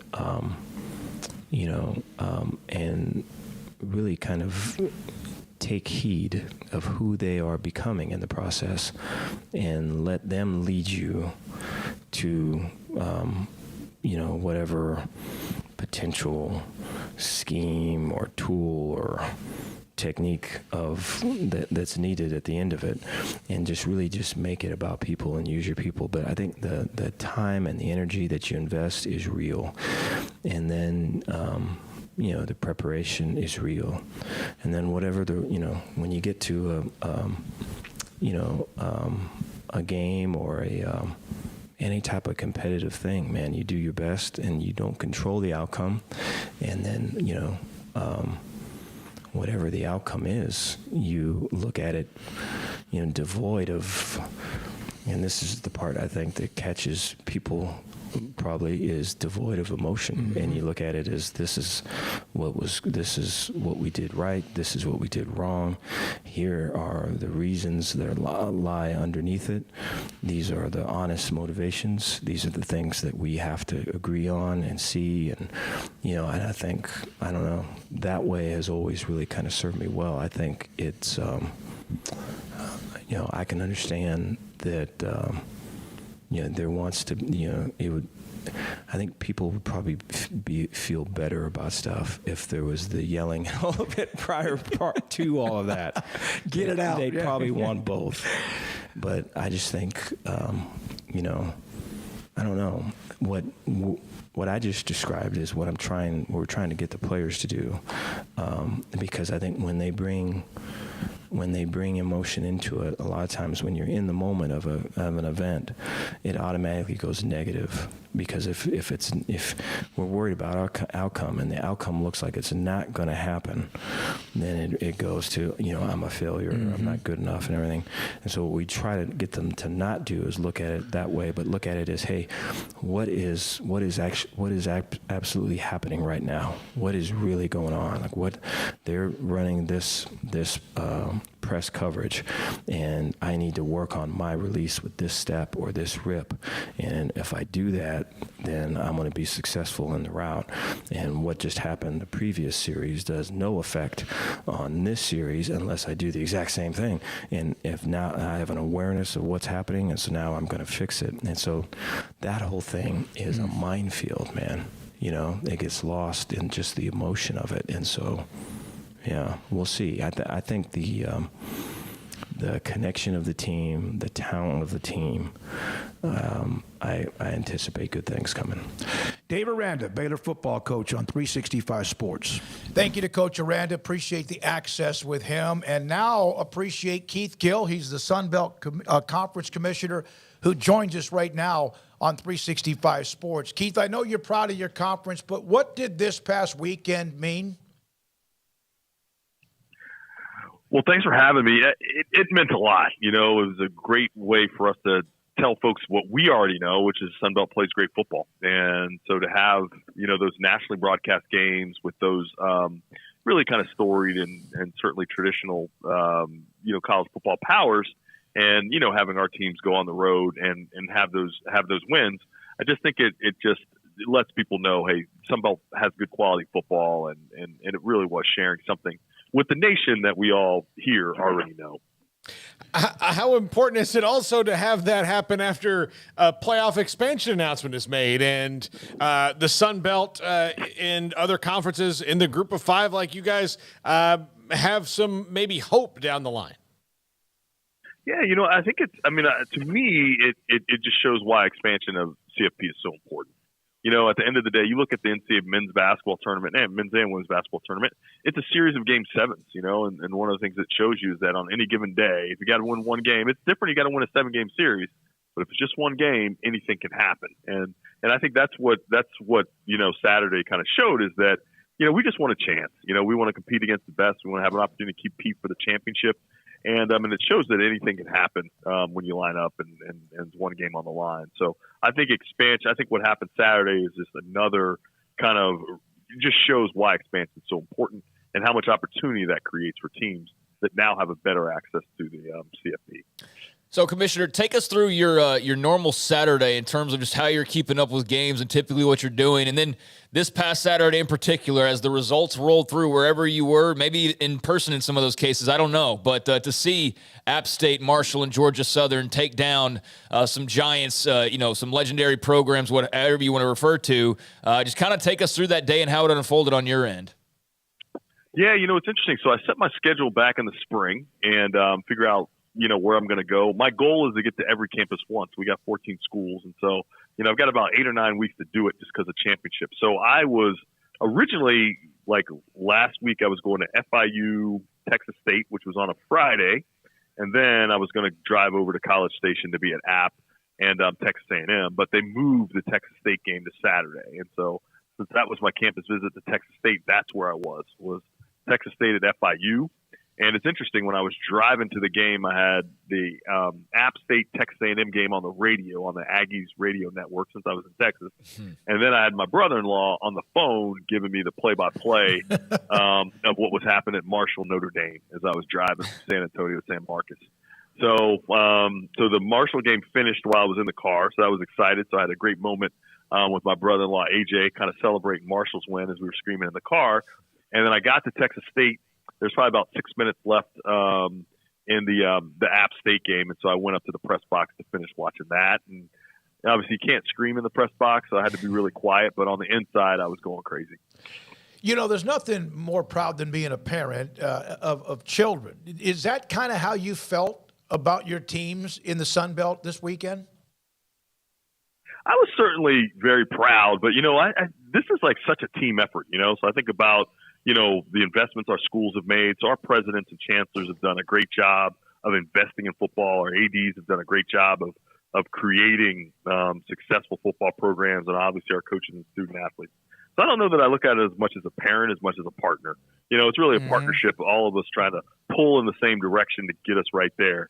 But I was certainly proud of what they did, just because, you know, we're the only folks that thought that was going to happen, right? You know, you think you go to Notre Dame, everyone thinks Notre Dame's going to win. You go to Texas A&M, everyone thinks that Texas A&M's going to win. And so for us to go there and play the type of games we played, you know, where, you know, both, you know, Marshall and App played really physical brand of football, you know, that showed that they could play. And then obviously, you know, Georgia Southern went toe-to-toe with Nebraska. So I was really excited. I certainly was proud. And, you know, I think it was a team effort of all of us pulling in the same direction that has gotten the Sunbelt to this point. Keith, one of the things we you know, when people talk about the transfer portal, they sometimes maybe forget a little bit is how much it benefits schools in the Sunbelt, where there are guys who may have never gotten the chance to go to schools like Marshall. I mean, I think Marshall has you had 4 guys that had played Notre Dame last year when they were on Florida State's roster, and App State has guys from Clemson and all over the place, where the talent level is starting to balance out a little bit more. Yeah, you know, the transfer portal, you know, goes both ways, right? You know, you can lose some good players, but you can also get some good players. And so I think that you're exactly right. You know, I mean, obviously, you know, the running back, you know, Marshall's, you know, number 1 running back wasn't able to play. You know, the backup, I think, was a transfer from Florida State and rushed for 163 yards against Notre Dame. You know, Chase Bryce started at Clemson, went to Duke, now's at App. Certainly has been able to lead that offense. So, you know, there's certainly transfers have benefited us, as well as, you know, folks that were recruited from high school as well. It's a nice combination of talent that, you know, all those rosters have put together. Keith, you're a member of the College Football Playoff Management Committee since 2019 to where you are now when you joined the Sunbelt Conference as commissioner. Are there times, and I know you can't maybe tell us too much, but in those meetings, has there been times when you just want to get up and scream, hey, don't forget about us? And obviously it looks like, as mentioned earlier, it's turned the corner a little bit. What have some of that been like, watching the landscape change? You know, I think that's one of the things that's so exciting about Saturday was that, you know, those games all played out on national TV. It really was a chance for us to say to the world, hey, we play good football too, you know? So I do think there's a little bit of frustration there when, you know, sometimes you feel like people don't see you, or you're the afterthought, or they don't think you play quality football, or you're not going to be able to win if you play this team or that team. And so I think when you have a day like Saturday, it really is kind of like a, you know, hey, it's really nice that the nation was able to see that everyone's talking about it. Now we got game day going to App State. You know, so it's a really exciting kind of validation of the quality of football program. And I just feel really good for our programs, you know, for our students, for our coaches, you know, for all of our schools, that they're getting the, you know, the recognition that they deserve. Do you have your sign ready for game day? Yeah. You know what? I'm not clever enough for a sign. So I gotta really think it out. So, but I'll certainly be wearing something with Sunbelt logo on it. How about that? Yeah, no doubt. That's going to be an awesome setting. That really is cool. It's cool to see the video of the team getting informed that game day was going to be showing up and all of that. What a Saturday for App State. But Keith, take us into the idea with the Sunbelt of going the opposite direction, it seems like, of where the rest of college football, or I guess the highest level of college football, was going, in terms of, you know, you're seeing USC joining the Big Ten, and you're seeing Oklahoma, Texas, which still fits regionally, but joining the SEC. You guys really, you know, decided, like, hey, regionality is going to be a big deal in the new Sunbelt. You made some big moves in terms of this last realignment wave. Just can you kind of take us to ground zero of that planning and the vision that you had and sort of seeing that come to fruition and how impactful that's been already? Yeah, no, you know what I mean, and I really do credit our presidents and chancellors for, really as we're sitting down, in Oklahoma and Texas, when that broke, we really met weekly after that, just talking about realignment, strategy, what we wanted to do, what we thought was the best. And we kind of settled on kind of a regional approach. And the thought being that, one, they're games that fans can get to easily. They're games that fans want to see played because a lot of times there's history there. They know those teams, and at some point those teams shared a conference. And we just thought it would create, if we could find good football programs with really passionate fan bases, with like-minded institutions within our region, we just thought that would make a lot of sense. And so we're really excited by the start that we have.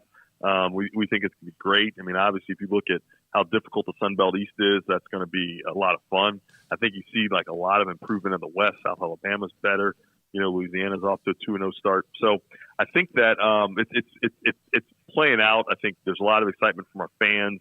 We've had really good crowds to kind of start the season, and we're really pleased so far with how it's played out. You were at Duke, played football at Duke, went to Oklahoma to get your master's degree. Did you ever, in your mind, back when you were playing as a student athlete, think that student athletes would get what they're getting now? No. I did not. And, it's interesting, and I'm excited for them. I think that, the opportunity to, make money off your name, image, and likeness is great.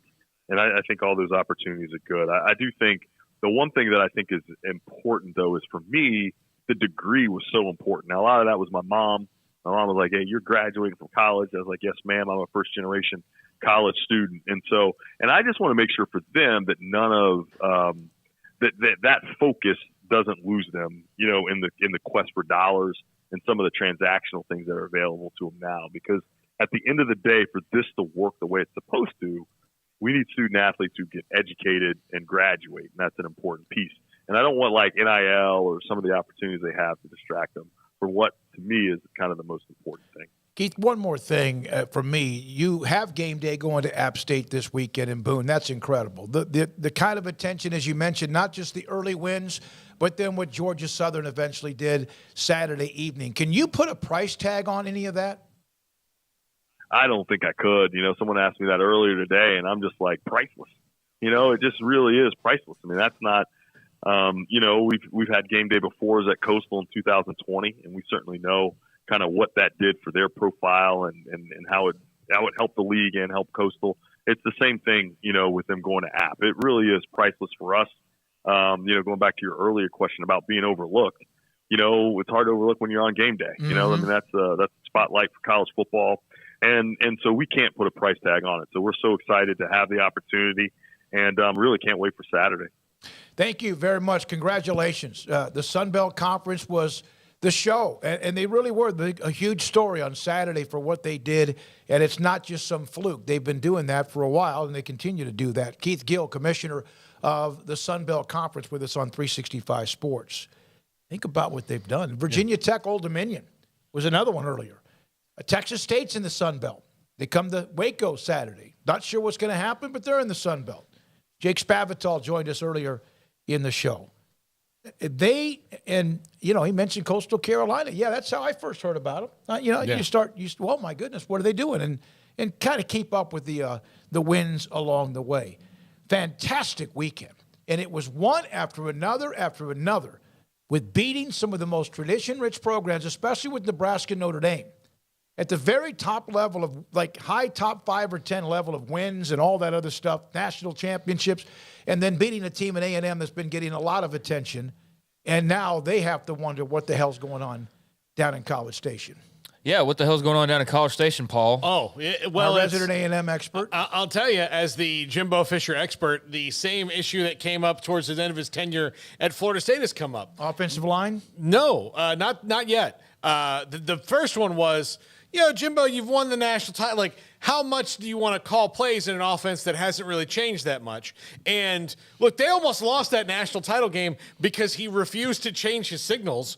And a coach who's on his staff at A&M now and was on the staff at Florida State before, Damian Craig, was yelling him out to the defense, going, hey, they're going to run this play. Yeah. And the defense comes over and goes, hey, you got to change your signals. He's like, why? He goes, Damian Craig's over there telling everyone what you're going to do. Yeah. So Jimbo is a guy who's slow to change. He never goes for it on fourth down.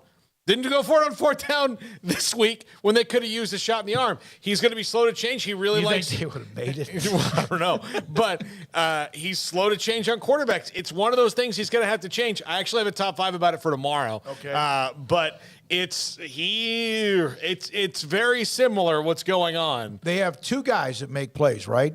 A-Chain and is it Anaya Smith? And Anaya Smith, yeah, 2 guys. Now defense plays hard, but App State ran at them. Pounded on. Hey, the defense didn't.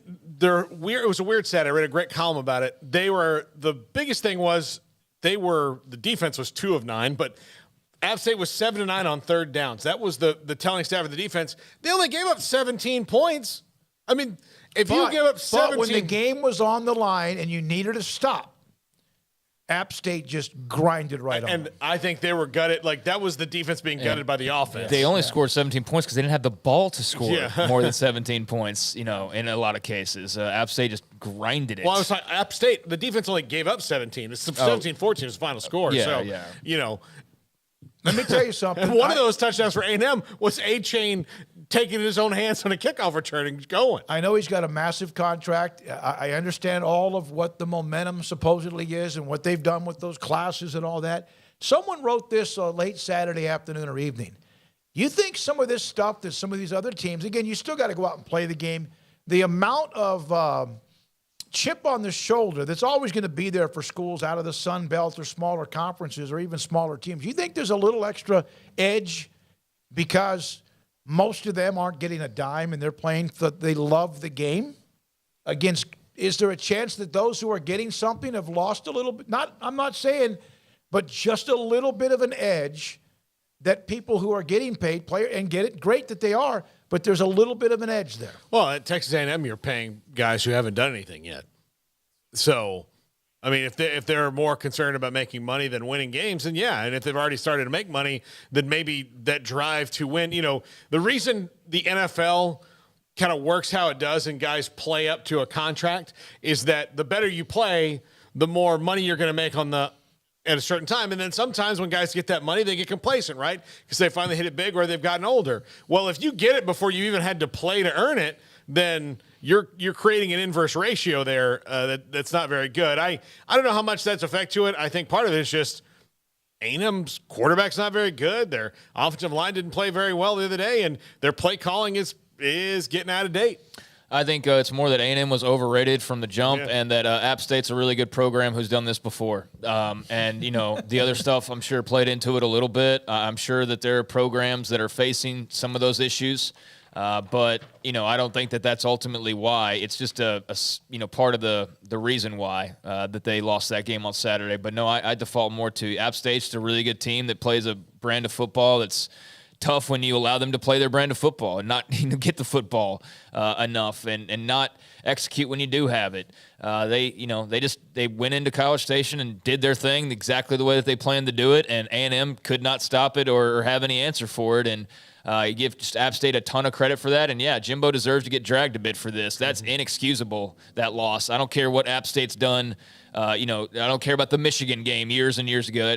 Boise State beat Oklahoma years and years ago. Doesn't mean you can just turn around and lose to Boise State and it's okay. I mean, that was not an okay loss in any form or fashion, no matter how much respect people have for the Mountaineers and what their program stands for and means and has done in the past. That just can't happen. No, bar none. That cannot happen. And, at the same time, they are, sitting there in the midst of a very lucrative contract, and they've gone all in on him, and the Aggies have shown that they're willing to spend to basically buy a championship. And to this point, it's still escaped them, no matter how much they keep pouring in, and they poured in as much as possible with Jimbo, but even still, the same old problems have reared their ugly head. So it's just kind of crazy to watch it, but not all that surprising in some ways as well, because we've seen it, we've seen similar stories before. And I just think App State most of all deserves credit, but the situation in College Station will be really interesting to follow depending on how the rest of the year goes. You know what it looked like to me? That they had a plan,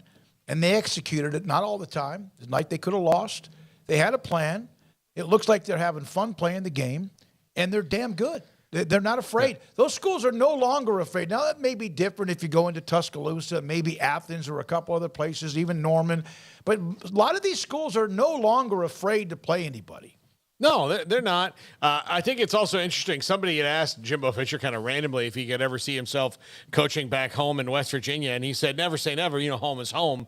I don't think he was Jim Mora Jr.ing himself. I think he was just being honest and answering the question. But considering that job is likely to be open, I don't think A&M's job, I don't think Jimbo's in trouble of getting fired this year, but I do think that he absolutely – his little bag of excuses and we're not ready yet is gone. There could be a top 5. The programs that will not blank around when it comes to disappointment, and especially they have the money to do it. And A&M is one of them. I'm not saying he's on the hot seat, but that's a bad loss. They have $95 million committed to him. Okay, and that's all well and good that A&M has a bunch of money and, they have a lot riding on Jimbo Fisher. Go ahead and fire Jim. I mean, he's not in danger right now. He's not on a hot seat or whatever. They need to have some more car crashes along the rest of the season, and they likely will based on what we've seen. And we'll see how bad it is when all is said and done. But if it's 8-4 again, that's probably not going to fly. And there's a good chance it could be worse than that. I mean, based on the fact that they've now lost to App State in week number 2, right? I mean, that's already setting you off on a different trajectory than you probably expected. But, you can have all the money in the world and all that, but you got to also be careful we'll pay you $100 million and all this will be guaranteed, but we'll also fire you and pay that chunk of money. You got to be careful, what I meant by that is there's about 5 schools that will write a check in a heartbeat if they just get angry enough, and they're one of them. Now, you're right. Yeah, the worst thing they can do. Cut that check, but then what do you tell the next guy? You got to write that's my point you gave him $95 million. What about me? And how much security do I have? If you're willing to just cut bait on this massive contract and eat tens of millions of dollars because you have it, then that's why there's another side to that. There will be some text messages. There will be some grumbling, and I hope not, but I understand why. You see that nice truck you're driving, Coach? Yeah. The thing that runs it, we own that. Yeah, we own that. Jason Osborne, the guys who come in looking for money probably never had much of an edge. Jason, thanks for the chat. The chat room today has been just brilliant as well. Okay, when we come back, we have coming up around the top of the 5 o'clock hour, Travis Roeder breaks down what he saw. He wrote a column. Craig had his good, the bad, and the ugly. He had his instant reaction. Sam Bradshaw had his stories. Brian Etheridge had his from Provo and others that were written. Colt Barber had one as well. And then did he look at the film, the all 22? What did he see? What did he find out? And his thoughts about what we saw. Sikkim, 365 Radio, and 365 Sports. IdealMRI.com in the Central Texas Marketplace in Waco on the southern part, just off I-35. In fact, today, there was somebody that I saw that was working out, Bill. He's had some problems with his hip. It's just been kind of painful. And I said, wait a minute. Does it feel like there's kind of a fish hook in it? There's always kind of a stinging. It can bother you even if you're laying down or sitting down, walking, whatever. He goes, yeah. He goes, I need an MRI. They think it's my lower back. I said, I went through that exact same experience, and it ended up being that I had some problems with my L3 and L5. Ideal MRI is where I went to get my MRI. It cost me $497. Bill has plenty of insurance. He heard about him. He said that's where he's going to go. Otherwise, it's going to cost him $1,100 or $1,500 somewhere else. So it was nice to be able to pass along that story and that he heard the story. Bill now will go get an MRI, find out exactly what the problem is, and probably is that there's something going on with his lower back that might be causing the trouble in his hip. IdealMRI.com.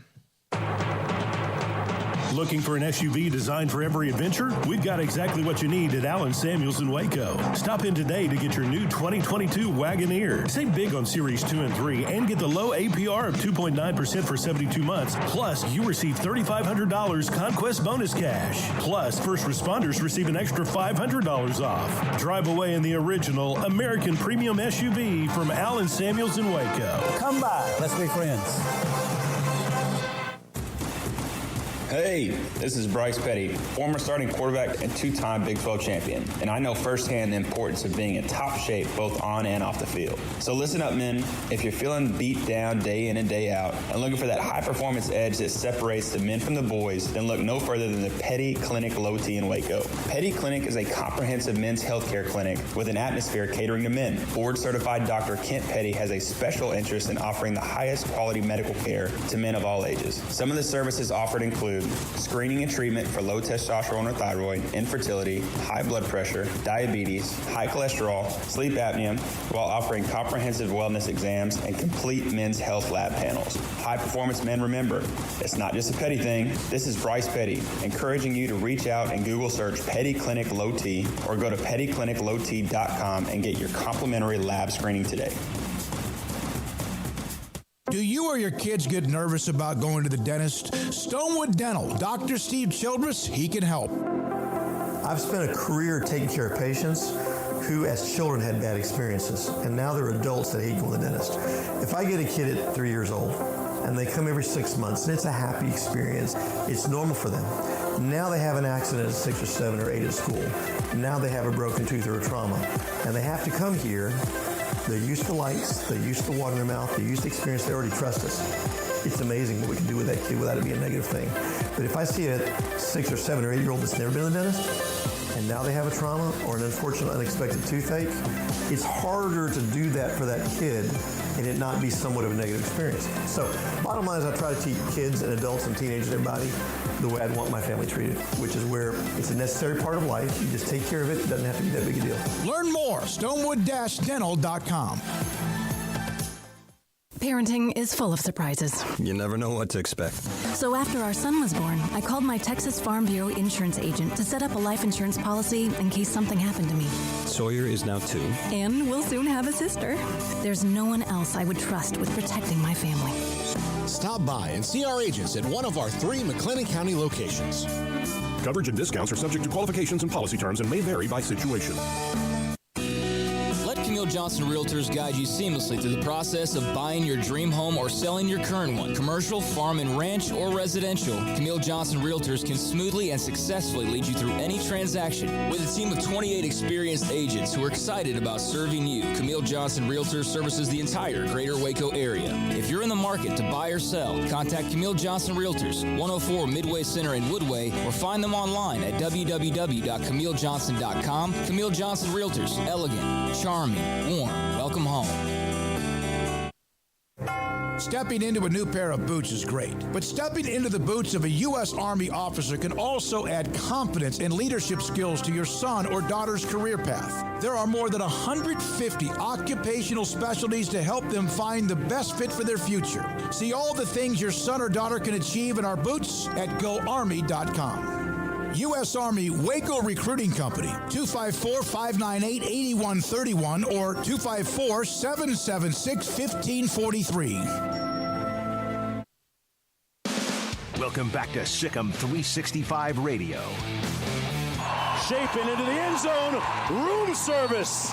Ben Sims with the touchdown. Wide open. It's time for our weekly segment with Travis Roeder. With Travis Roeder of Sikkim365.com. So again, gets in and scores. Touchdown Cougars. Now here's David Smoak, Paul Catalina, and Craig Smoak.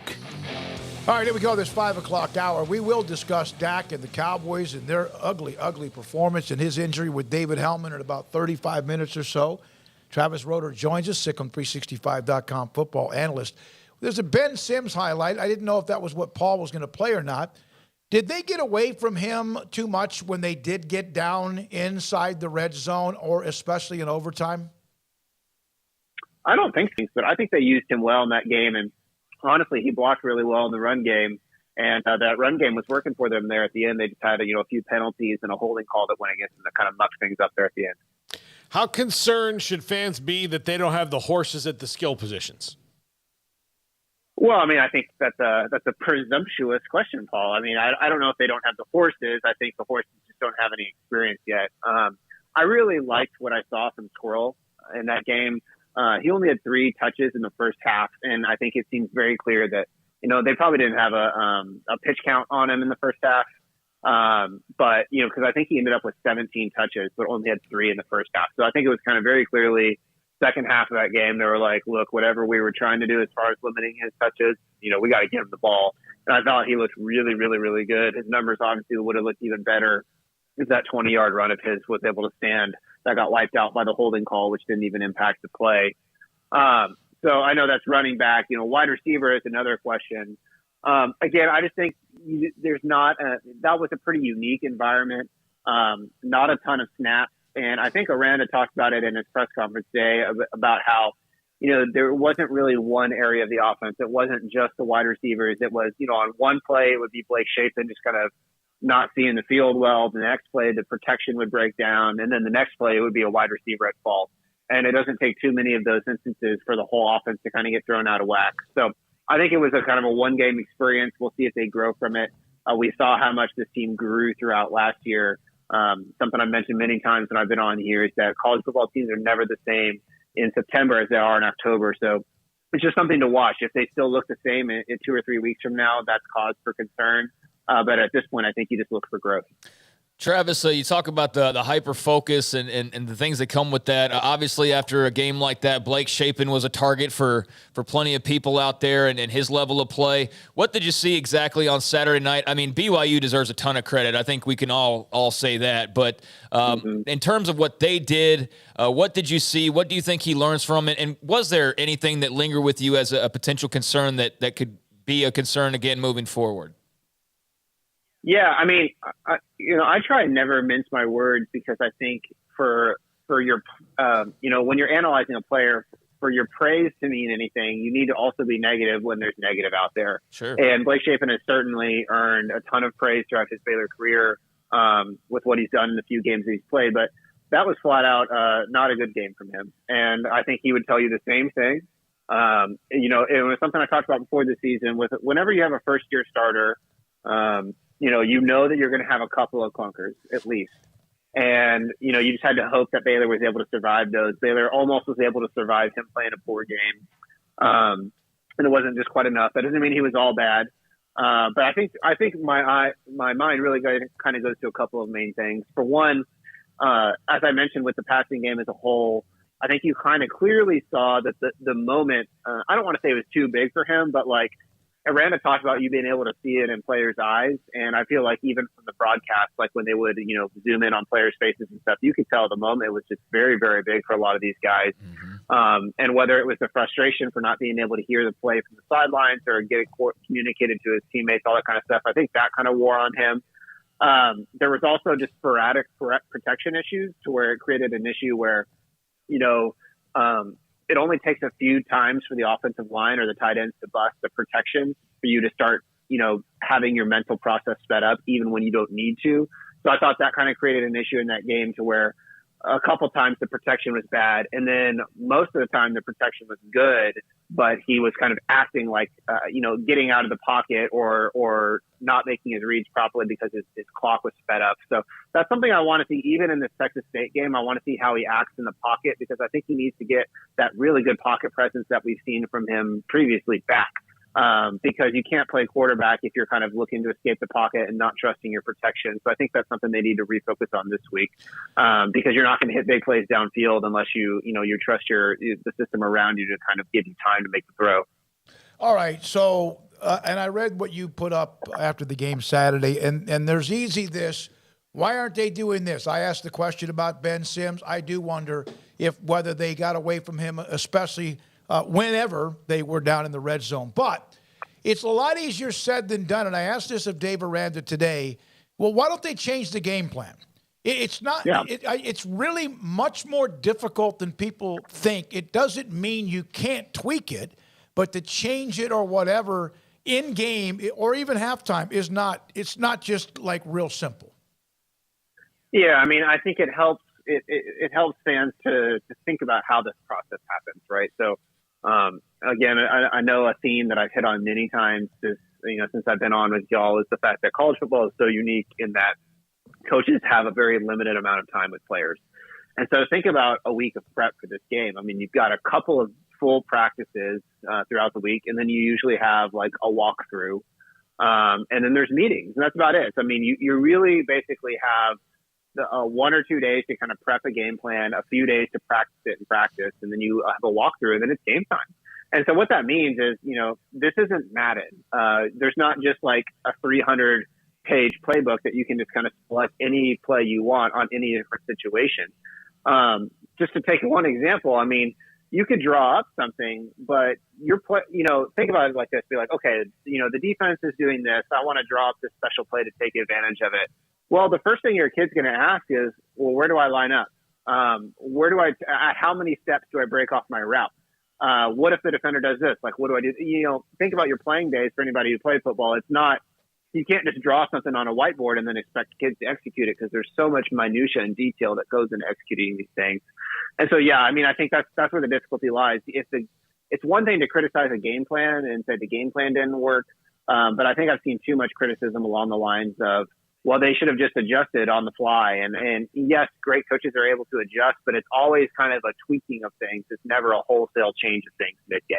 Well, Travis, to that point, I mean, if you go back to Baylor versus Texas, 2015, where all the quarterbacks were hurt, they needed to go in the locker room to invent that offense and just run the same 4 plays for the rest of the time. And even then, it wound up not working out for them in the end because they only had a whiteboard and a let's do this to try to make this work. And really, the only reason they were able to do that is because essentially all they did was run their same schemes, but just didn't even pretend to throw the ball. So it wasn't like they were inventing those running plays. They just told, the guy who got the snap, just run with the ball, essentially. So I think that is a great example, Paul, of, they had to get to halftime to teach Corey Coleman how to basically play quarterback, but they weren't pretending to have him read the field throwing the ball. It was just, okay, we're just going to run these same things we always do. We're just going to do this one little tweak, if that makes sense.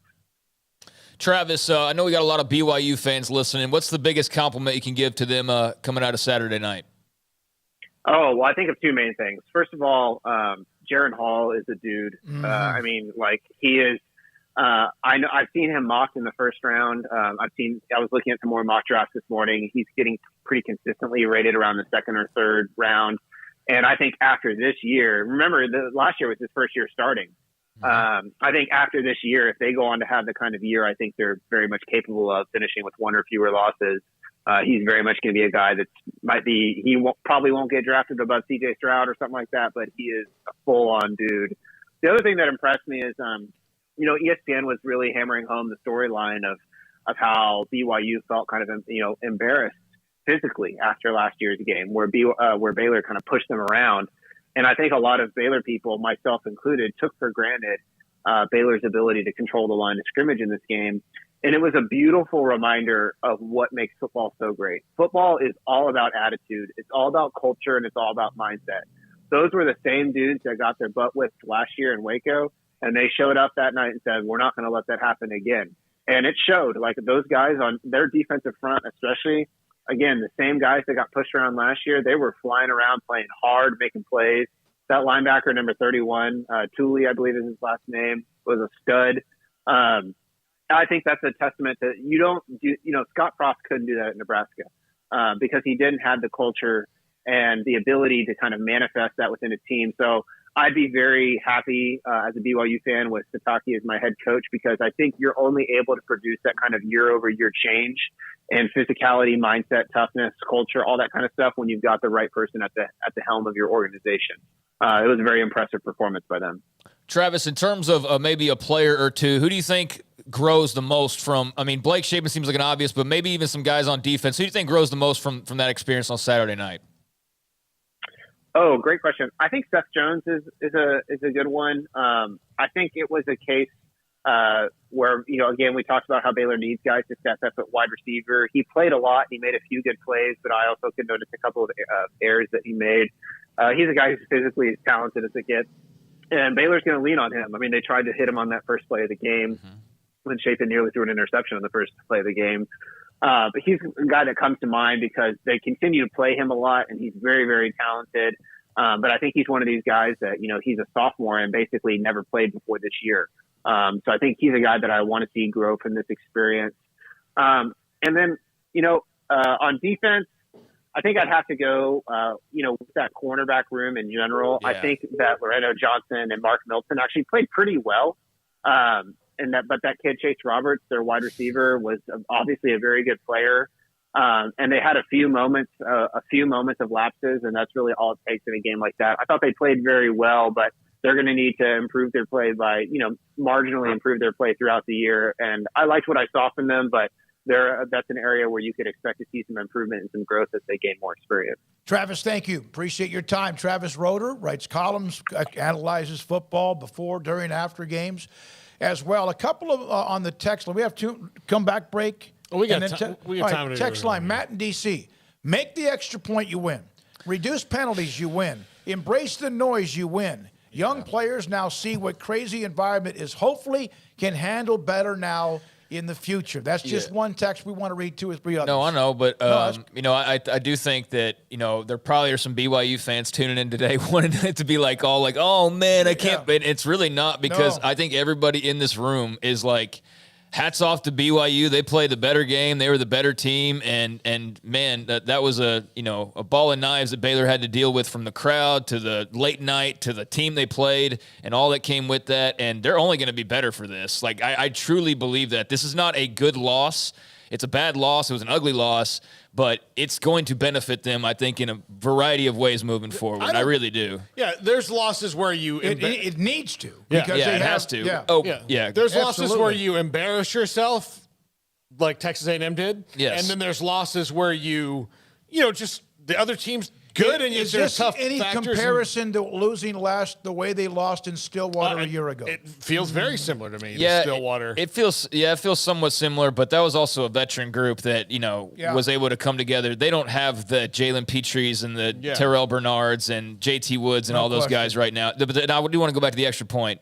You can't have that happen. You can't. That can't happen. That cannot happen in a game like this.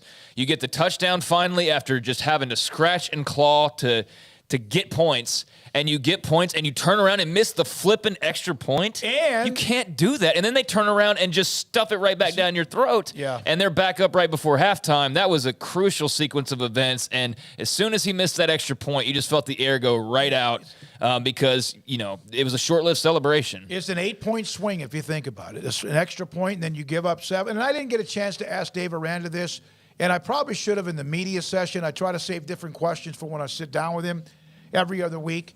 Is that end of the first half, Jaron Hall just riddled them. And Roberts wasn't the only one, but he was the biggest one. But there was a throw down the middle. There's reasons why other coaches and staffs game plan and get big paychecks too. There was a throw down the middle to me that set up that drive to the running back, I believe it was. It was for about 15 or 20 yards.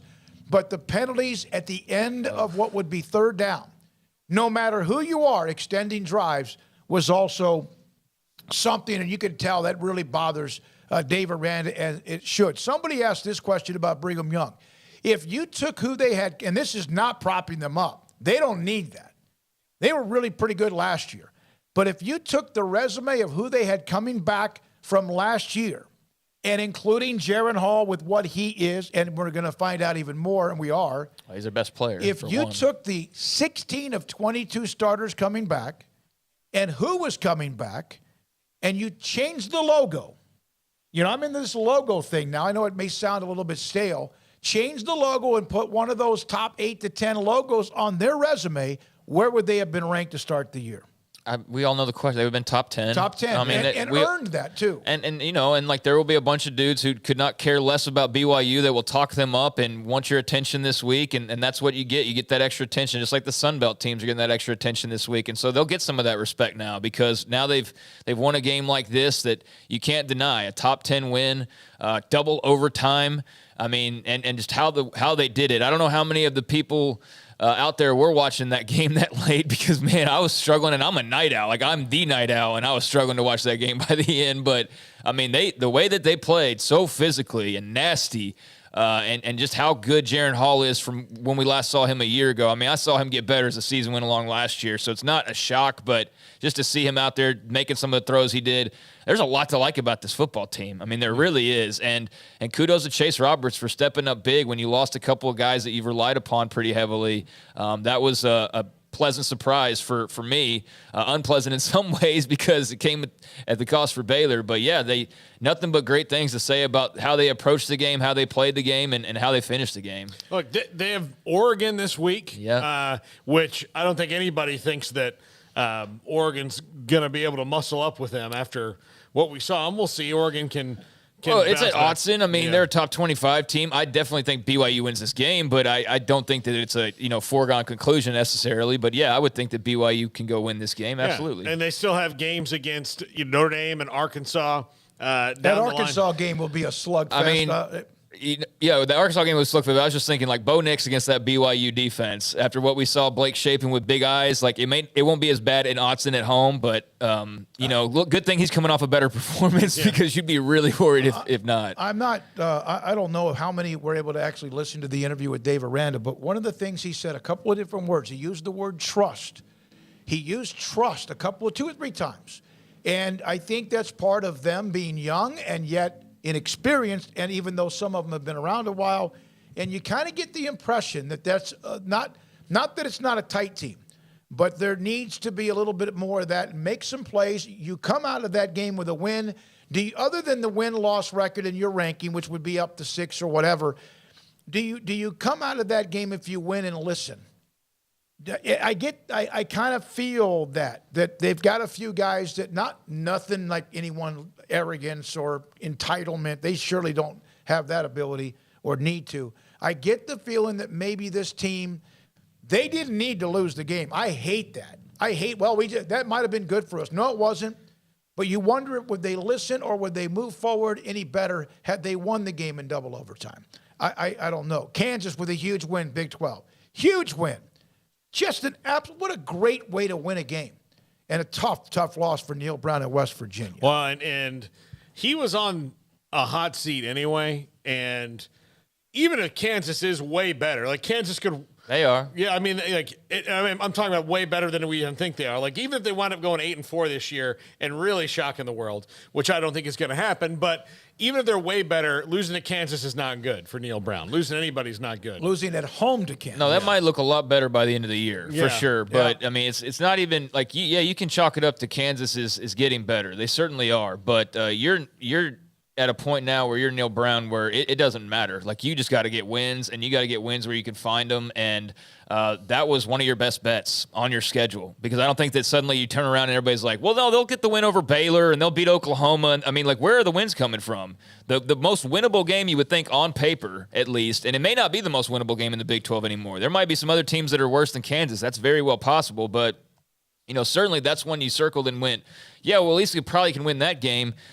No, you didn't. So now what? I mean, now where are those wins coming from? Because you're in you've lost the backyard brawl now and your opener against Kansas. That's a tough start, and exactly how you didn't want to start if you were Neil Brown. But yeah, I mean, it was a tough back and forth game, went extras, and kudos to Lance Leipold and company. They got something going on right now. Yeah, West Virginia has Towson this week, and they have Virginia Tech the week after. Who knows what's going to happen and there? Who knows, at Blacksburg and then at Austin. That's 2 back-to-back road games, tough places to play. Iowa State beat a team that just has owned them, and then for a long time, but the last 6 years, they found a way despite it being 10-7.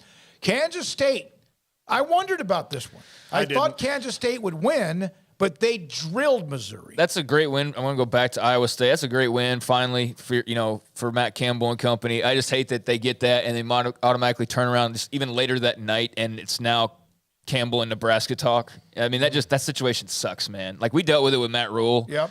So I know how bad it sucks. And I hate that for that fan base, because they love Matt Campbell and they want him to be there forever, but it's like every time they have even a moment of success or anybody else has an opening, it's like that's directly where the conversation goes. But yeah, that's a win they need to celebrate and really enjoy. As ugly as it was sure a hell of a lot better than the loss that they could have taken against Iowa. So yeah, that was a big win for them. I wanted to say that. That's okay. No, at Kansas State, I think they're getting a lot of love right now, and they earned it. Hammering Missouri, 41-12. Deuce Vaughn get another 100 yards. Martinez a little bit better. Defense just kind of grinded up Missouri like they were a tree being split by into sawdust. Curious to see kind of where Missouri goes moving forward. Just don't know if they've got like the right era in place right now and whether they start to kind of look around at maybe shaking some things up. But yeah, I mean, that was a rivalry game from back in the day. I guess not that far back, but yeah, certainly most recently in Big 12 days when Missouri was a part of it, Big 12 North. And those were two of the teams that really, when it wasn't Nebraska in the North, it was those two and a little splash of Colorado as well. But yeah, great win for K-State. Deuce Vaughn is, a guy that needs to be in all the national award conversations, I think, and they're just playing with a lot of confidence. And yeah, Chris Klieman's doing a heck of a job. I mean, if you want to do power rankings and put them at 1, I think there's definitely an argument for that. Oklahoma would have something to say. Oak State would have something to say, but I think there's an argument definitely for K-State. Oklahoma took care of business, but it took a little longer than most thought. Yeah. Beat up Kent State in the third quarter to win by 30. We're in such a beauty pageant mode, and we have been for the longest of times, really since all the shows and halftime and game days and all that. We really have gotten into a beauty pageant. You don't think Baylor would like to have won an ugly game 27-26 against Brigham Young, or A&M would like to have won an ugly game against App State? But we do put beauty pageants on it, but that's me. What do you mean? Huh? What do you mean? We want to put like we analyze wins. Oklahoma? No. Okay. We analyze teams and the scores and if it was blowouts or how simple it was. And I think we overanalyze what teams do sometimes when they just win the game. No, I'm not saying Oklahoma's crew. I think that you can only do that when you have like 9 games of this team is 9-1, but every game they win is a heart pounder that kind of could be their style. Yeah, it could be how they play. Like Baylor last year. Like Baylor last year. Oklahoma State. 17-point second quarter, then they eventually just take care of Arizona State 34-17. At times it was a little bit dicey, but they took care of their business. I mean, I'm glad for one, Oklahoma got off to a slow start, but I'm glad we'll see them, this week's Nebraska, and who the heck knows what Nebraska is going to be coming to the table with. They'll be in Lincoln, so that'll be interesting for Brent Venables and company.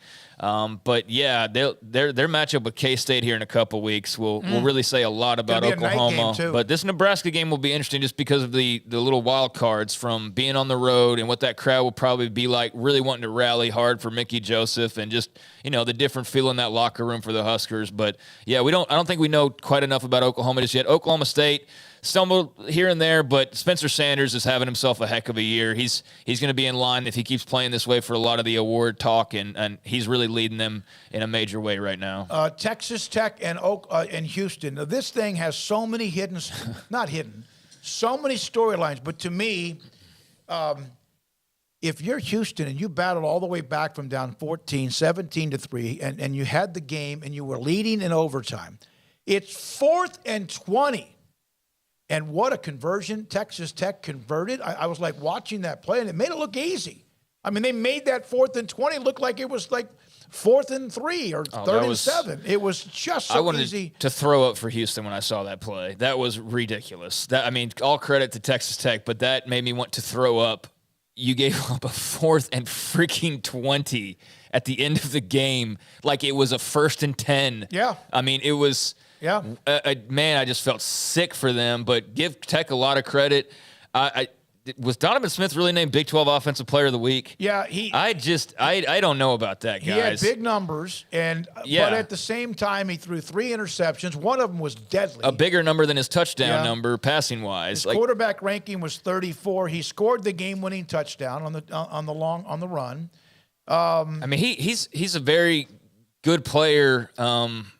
Who still has a ways to go and definitely has some intangibles that you love. But I don't think that was Player of the Week honors, given the 3 interceptions and given the fact that some of their struggles were directly attributed to him. But, hey, maybe he was the best candidate. I didn't look over the entire list. I was just kind of surprised to see that when you throw 3 picks in a game. But it was a thrilling finish, and it was a big win, so kudos to Donovan Smith. Nobody Baylor deserved Offensive Player of the Week. Texas, no. Oklahoma, Yeah, Gabriel, 296 and 3 scores. Mims had a big game, 163 yards, but it's Kent State, so that goes into a factor. 2 touchdowns. Spencer Sanders, who was first week. Richardson, the running back, 131 and a touchdown in their win. Smith had big numbers. You see that 351, 2 touchdowns. Yeah, he had a couple of just nearly deadly picks. He's going to win them a bunch of games, though. Like they got good mojo going right now. Deuce Vaughn, 146 and 2 scores, 145 and 2 scores. Iowa State, Brock had 100 yards. Kansas. So maybe he was the best candidate. Daniels had 355 and 3 touchdowns. Did he also have 3 picks? Because that's what I'm hung up on. Is like that's just hard. You don't see that very often. He had no picks, and he also ran for 85 yards in the win. Okay, so I'm not just out here hating. I definitely have a point to be made on the Big 12 Player of the Week. We're not trying to criticize Donovan Smith. We're trying to find out why he was the pick over the 3 or 4 others, and I think it's only fair. But he made the play to win the game, and they won the game. Yes, I'm not hating at all. I was just surprised when I saw the stat line, and that was Player of the Week. But no, I also just said kudos to him. He's a heck of a player. Does some things that are frustrating at times, but who's not going to at the quarterback spot, especially somebody who's not sitting there loaded with a ton of age and experience. I mean, he's still very much a young player who's growing and learning. And, so all the credit in the world to him. I was just surprised to see that particular honor, but he's going to win them some games. And Duggan, big game against Tarleton, who they are supposed to blow out, and they did. With 390 passing, 5 touchdowns in the win. Smokey, before we break for David Hellman, I need to address the 501 on the chat line, on the text line. Okay. I'm sorry. They said, Arkansas moving to the SEC. Heard you say Arkansas hasn't done much since moving to the SEC. Fact is, they have won the West and been to the championship 3 times and tied with Mississippi State for a 4th time. And then you responded to them who said they haven't done much, and they thought it was you. No, it was me. I'll claim it that Arkansas hasn't done much. And listen, I'm not trying to knock you, Arkansas fan. Like, you got a great atmosphere and everything's great, but I'm not counting runner-ups. I bought a bunch of lottery tickets, and I hit a couple numbers, but I'm still sitting here talking to you people. So actually, you people, that's very disparaging. You don't mean it that way. What are you, Ross Perot? Yeah, I'm still here talking to you instead of like living in my house in Hawaii, not doing crap all day long. So does that make me a lottery runner-up? Am I proud of that? No. Yeah, but to say they've done nothing when it does seem like they've been kind of stuck in neutral. I would more lean towards what you said than not. Yeah. Not the you people part. I didn't like that at all. I just think that historically that case can be made, but right now it wasn't matter. I mean, they're enjoying life right now, so I would just be happy with. Good mode. I would just be happy with the fact that you got a big win over South Carolina and you're 2-0, and it's on to the next one. And historically, everybody's going to have different ways to dissect it, but just enjoy the start to this season. There's a lot to like about Arkansas right now. And they'll be 3-0 and then have a big trip to College Station on the horizon here pretty shortly. So that ought to be a good one given A&M and Arkansas's history. One more note here. Couple of chat room and the text line about Gary Patterson in Nebraska. I think Gary Patterson had a lot to do with how the defense played against Alabama. He's very good at that. Whether or not he's mentally ready to be a head coach again or if they can handle him, he almost was. Wasn't that the story where Steve Peterson screwed up the coaching search after they fired Solich or whatever? And he really was on the verge of being their next head coach. It's been a long time ago, and it didn't work out for whatever reason. But so that name was a part maybe 15, 18 years ago following the Frank Solich firing. All right, we got a break. We got to come back. David Hellman, DallasCowboys.com, among all of that. By the way, Notre Dame's quarterback Buckner's out for, I think, a few months or a few weeks as well. He was hurt. He was out for, a significant amount of time. And so he was hurt in that shocking loss. And maybe not. Maybe it wasn't. 4 months. He's likely out for the rest of the season. Shoulder surgery. AC sprain. Ewers had the shoulder issue. There are thoughts it's 4, 6, 8 weeks. Again, let that thing. But Dak Prescott and the Cowboys were just putrid last night. Tampa Bay gets credit for that, but boy, they were terrible. Offensively, and Dak also then gets hurt at the end. David Hellman on that and more next on Sikkim 365 Radio and 365 Sports. Petty Clinic, LowT.com. Dr. Kent Petty can help you become the high-performance man that you want to be, and as you've gotten older, maybe used to be. What do I mean? 1 out of every 3 men have symptomatic issues of low testosterone. That means some things aren't like working the way they did, including ED. It's there.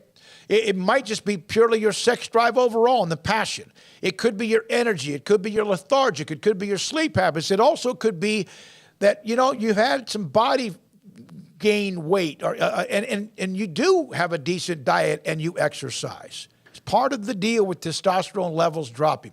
1 out of every 3 men have it, and maybe that's you. Dr. Kent Petty, go to his website, pettycliniclowt.com. Email and phone call numbers on the top left-hand corners. Contact him. He'll then set you up with blood work appointment, get your results, and if your results for testosterone too low, he'll put you in a program to increase your testosterone levels so you can become the high-performance man you want to be, need to be, and used to be. pettycliniclowt.com. With so many companies and policies out there, it gets so confusing shopping for insurance, and I never know if I'm getting the policy that's right for me. Luckily, I met the team at the Niche Group Insurance Agency. With the Niche Group, you can go to one company and get access to coverage options from many insurance carriers, and you get to speak to a real person about your specific coverage needs. With the Niche Group, I know I'm getting the right coverage at the right price. If you need insurance, talk to the experts at the Niche Group at 1-800-258-8302. TFNB Your Bank for Life is the official local bank of Baylor Athletics.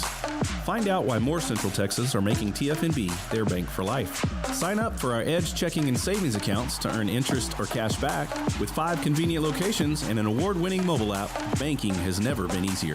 TFNB Your Bank for Life. Member FDIC.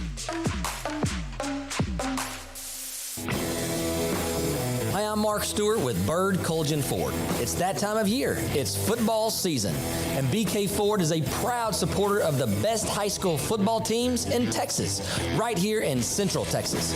BK Ford is proud to sell the #1 truck in Texas, the F-Series truck, led by our leading rusher, the F-150, 45 years in a row. Lock in your best price and rate today by custom ordering your new F-150 at BK Ford. Simple, easy, trusted. Experience better at Bird Collision Ford.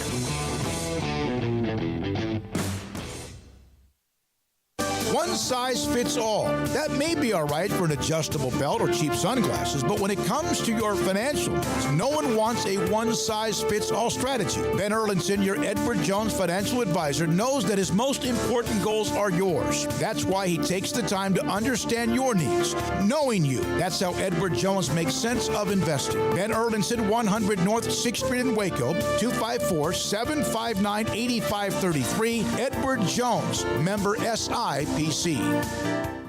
Baylor University is where lights shine bright. So, let there be light. Let there be roommates and teammates, scholarship and championships. Let there be fresh starts and new traditions, fast friendships and lasting impacts. Let there be laughter. Let there be joy. Let there be light. Baylor University, where lights shine bright.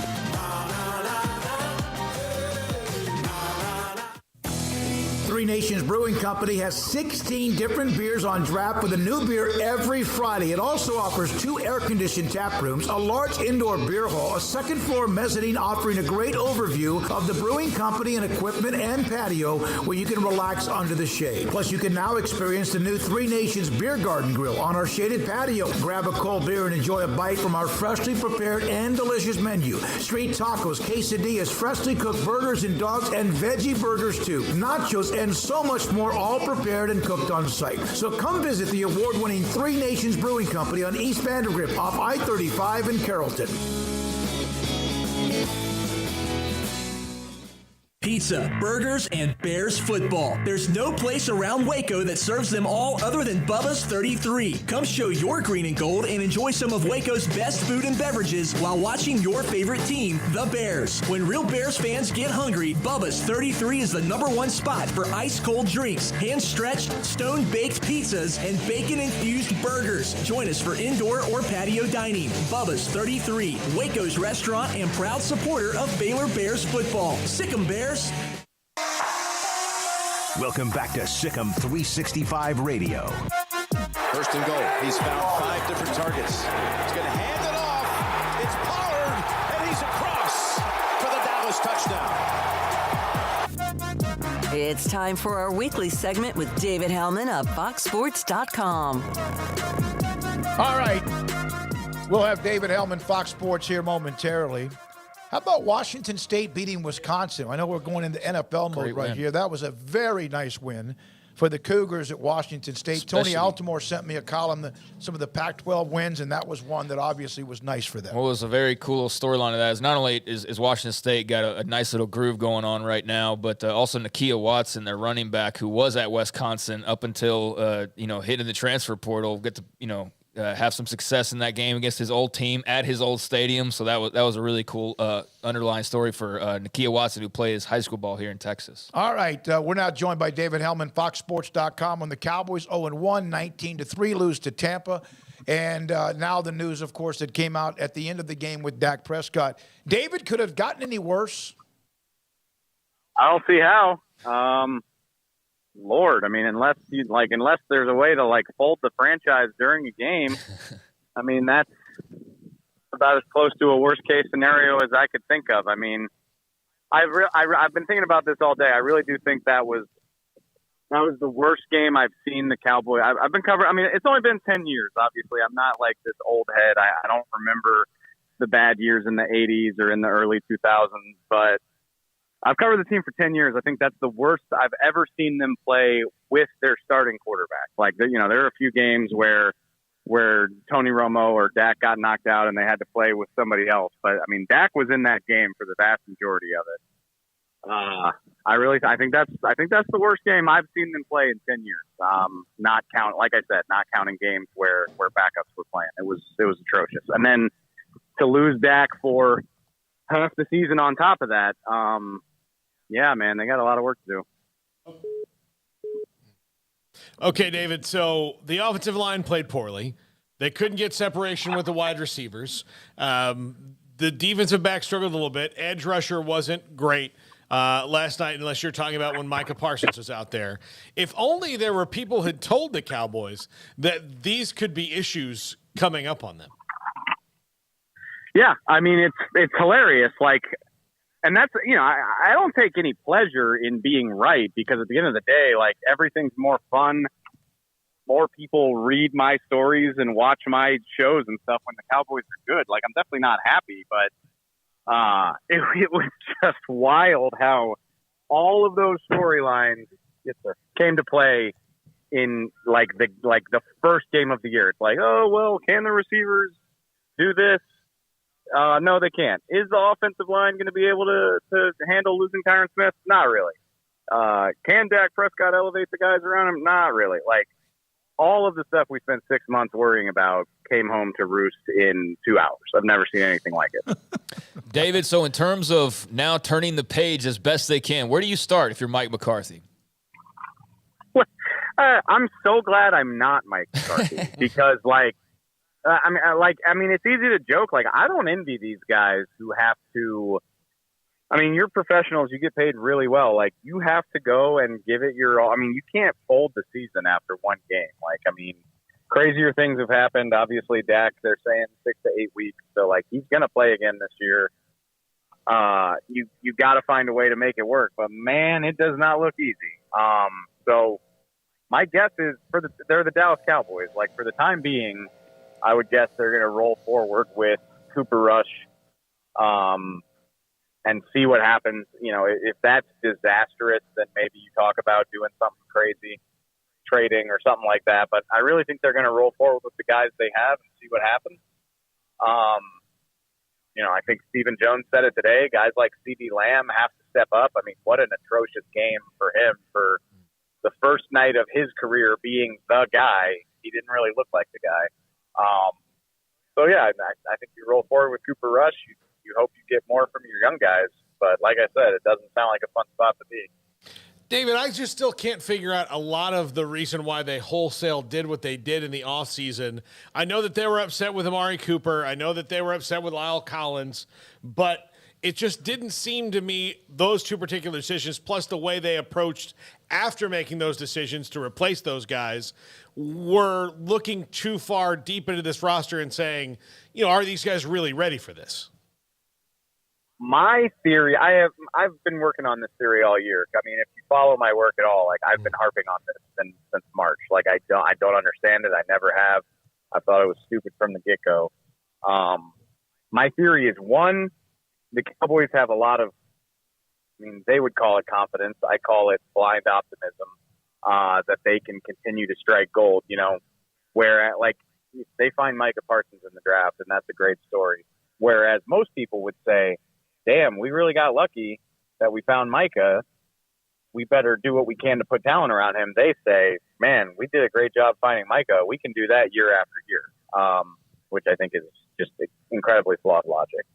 And on top of that, I don't think the Cowboys would ever admit this publicly, but I think they're trying to do some bookkeeping this year. I think, their cap space is a little bit of a mess. The Amari Cooper situation was part of that. The Lyle Collins situation was part of that. We'll see what happens with Ezekiel Elliott. That is a massive contract that is going to get really hard to deal with in the future.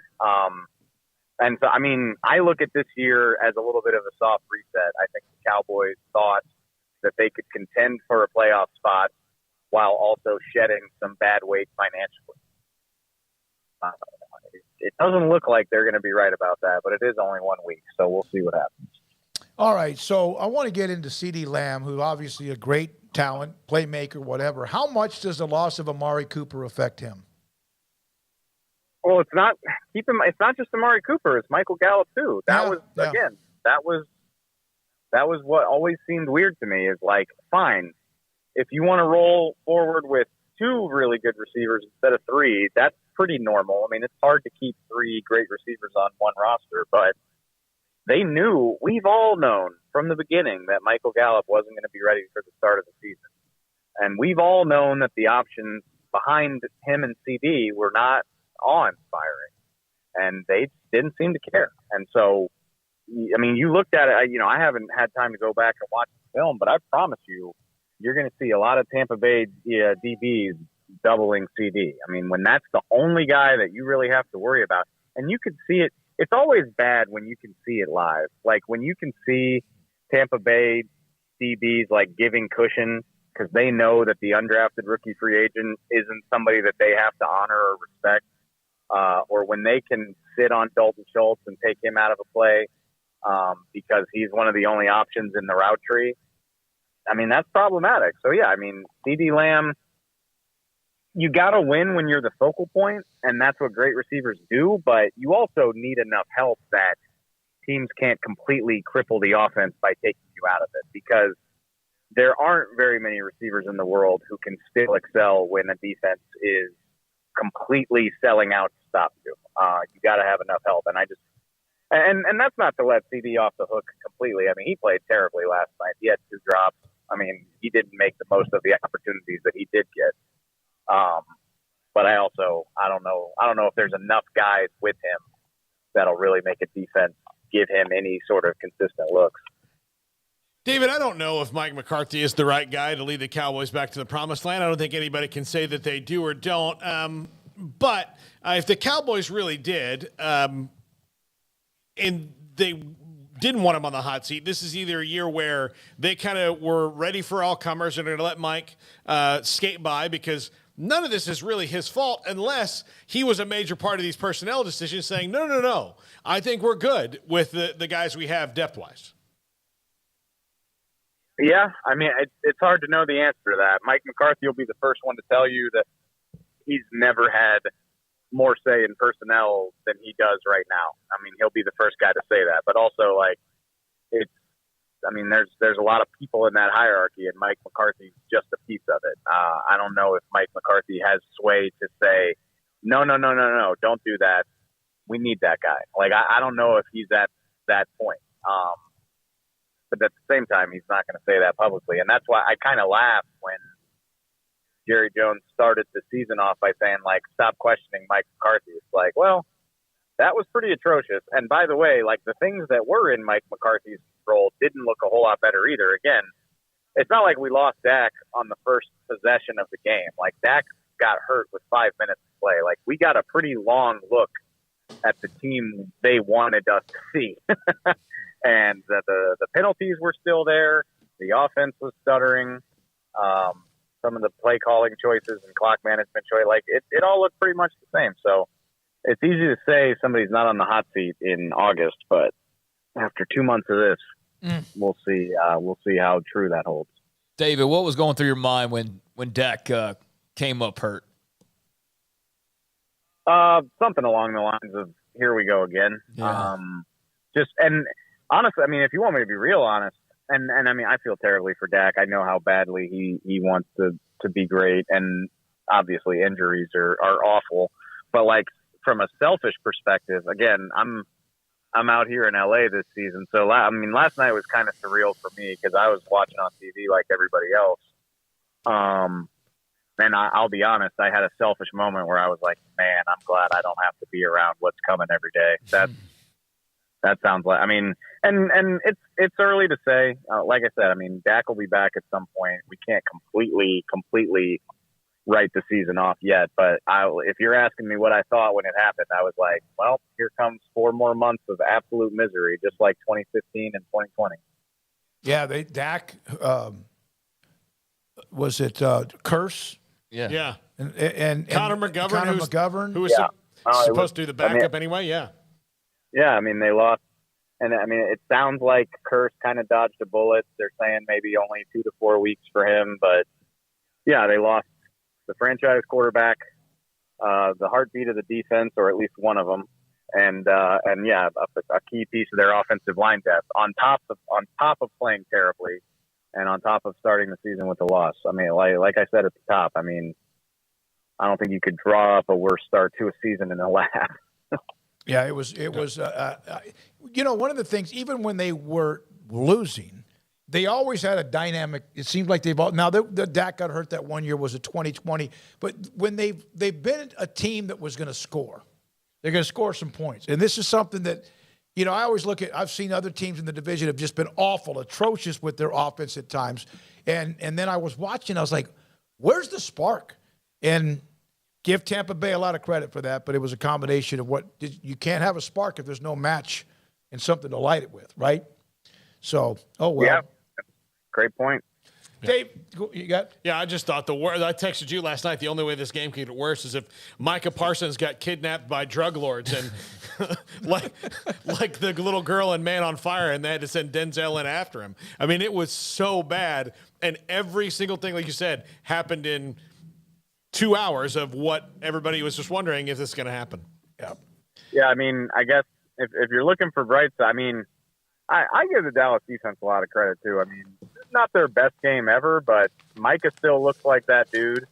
And to hold Tom Brady to 1 touchdown, hold Tampa to 19, I mean, I'll take 19 points from the Buccaneers every time I can get it. So maybe this defense is good enough to drag them into the conversation, but clearly, I mean, to say they've got a lot to figure out on offense is an understatement. Well, the defense fed off the turnovers last year, and so did the team. They did get the 1, but it was late, well past time for it to do anything. If they don't get turnovers, and then, of course, with what's going on offensively, it could be just worse and worse. And they just got to make sure Micah Parsons stays healthy. He plays recklessly. I love it. Thanks for your time, David. Enjoy California. I know you are. Appreciate it, guys. Thanks. David Hellman, FoxSports.com with Truth Serum on Mondays at around 5:30. And just a horrendous start to the season. But, you know, the Packers last year blown out in the opener, blown out again yesterday in the opener, and then they turned around, had the best record in the NFC. With Aaron Rodgers, their quarterback, of course, but he got beat up by Minnesota. And then Rams lost. Rams lost as well. They didn't look great. So if you overreact to week 1, and maybe you overreact to week 1 for maybe the first 3 to 4 weeks, it's just 1 out of 17. Yeah, I just don't think this one for the Cowboys is an overreaction given the fact that they lost their quarterback and the backup is Cooper Rush. I mean, but they were terrible when he was in. Yeah, the Packers were good with Aaron Rodgers. Great. They don't have Aaron Rodgers in Dallas. They have Cooper freaking Rush for the next however many weeks. The looks on Aaron Rodgers' face when a receiver makes a mistake is just incredible. Incredible. But he had the whole trade thing and then he didn't, and then now he's back there, and this is part of his own making. They'll figure it out. All right, when we come back, Paul Catalina's top 5 555 SicEm 365 Radio and 365 Sports. The wait is over. Richard Carr GMC has the trucks. 2022 GMC Sierras have hit the lot and are waiting for you. Sierra trucks offer best-in-class towing, strong steel bed, multi-pro tailgate, advanced collision avoidance, and a luxurious interior that includes massive touchscreens, 14 camera views, and premium comfort. Trucks are waiting for you to test drive now. So call now, log in now, or get here now and drive your next truck at Richard Carr. Richard Carr, they have the truck for you. Stepping into the boots of a U.S. Army officer can add confidence and leadership skills to your son or daughter's career path. See all the things they can achieve in our boots at GoArmy.com. U.S. Army Waco Recruiting Company, 254-598-8131 or 254-776-1543.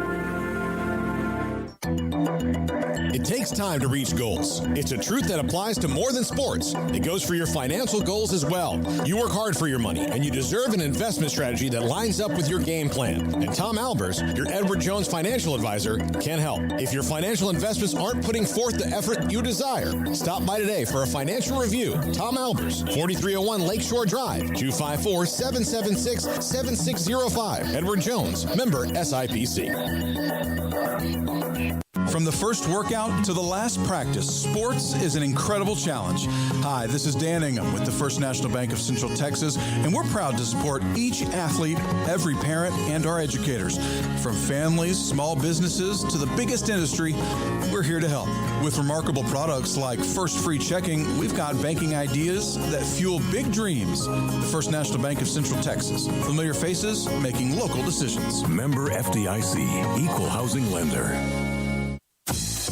Baylor Scott & White, Southwest Sports Medicine and Orthopedics, the team physicians for Baylor Athletics, diagnosing and treating all sports-related injuries, including concussions. These specialists also provide orthopedic services for athletes and non-athletes alike, whether it's knee or shoulder pain, hand or wrist injury, orthopedic spine care, and even an arthritis and total joint clinic. Trust the doctors Baylor Athletics trusts. Baylor Scott & White, Southwest Sports Medicine and Orthopedics wants to get you back in the game.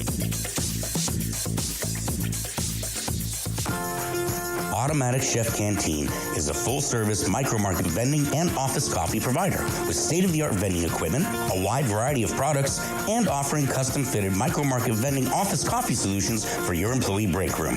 You want a full break room solution and a workplace oasis? Well, Automatic Chef Canteen, locally owned and operated for over 50 years in Central Texas, also includes in-house mechanics on call 24/7 for fast, reliable service and maintenance. Automatic Chef Canteen, 6900 Imperial Drive in Waco, or online at automaticchefcanteen.com.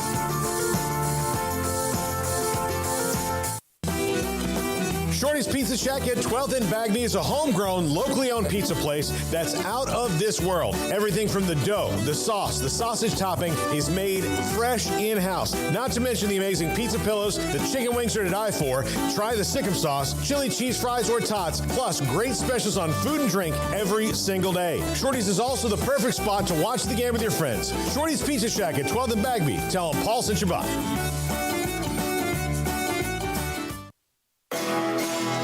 This is Paul Catalina's Top 5 at 5:55. Top 5 antacid moments of week 2. This had a lot. Wait till we get to the first one. Number 5. These are moments where fans of probably the losing squad had to take a little antacid. Kentucky's pick 6, I think, had to be one of those, oh, God, this is how it's going to be. Anthony Richardson, and I kind of bought into watching him play really, really well against Utah. Kentucky coming back. I sold them a little short. And he is a guy who is very much an adventure, where he's unbelievable athletic talent, but he's still very green. And when it came to it, he looked really green, especially in the second half of that Kentucky game the other night. And that pick 6 was not one that anyone should have ever thrown. He got away with a lot in week 1. Yeah. That we just passed off as like incredible feats of play. And like, not everybody, who can do that? And yet it was one of those where if it goes the other way, then it's disastrously bad kind of a situation. Yeah. And I think that's what you saw. All the stuff that went right went wrong in week number 2. And so, yeah, a lot of the shine came off. I mean, there were Vince Young comparisons after week 1 and people just going nuts over him. That was me, And, that's okay. And, he's very talented. He's got a lot of, incredible ability. But, yeah, there are some parts of the game that aren't quite there yet that need to get better. And you saw that in full effect. And look, I said in regards to this game, like I was all on board the Florida momentum. And not that I didn't give Kentucky a chance, but, it's not like Kentucky was just a foregone conclusion either, just simply because they don't win this game all that often. And now they've won it a couple times in a row, and that's a major freaking deal, man. It's the first time they've beaten Florida 2 years in a row since 1976 and 1977, I think. Yeah. So, and that's where I was coming from, was like, hey, Florida's got this big win. Like, they got a quarterback now. Like, they got some swagger about them. And I just thought, like, okay, here we go with the Gators. But, hey, I doubted Stoops and company too much. And yeah, they were able to make a little history. Good for them. And they also got down early. They were down, and they didn't panic, and they didn't overreact. They just went and did their deal and eventually won the game. Yeah. Number 4, the fourth quarter of Wisconsin and Wazoo. If you're a Wisconsin fan, you go to the fourth quarter, look at 17-14. You're used to these games in Wisconsin. They play a lot of rock fights. You're like, it'll be fine. One score. And then nobody kicked a field goal, scored a touchdown, a safety, a drop kick, nothing. Nothing happened in that fourth quarter. And if I was a Wisconsin fan, I would have been just straight popping.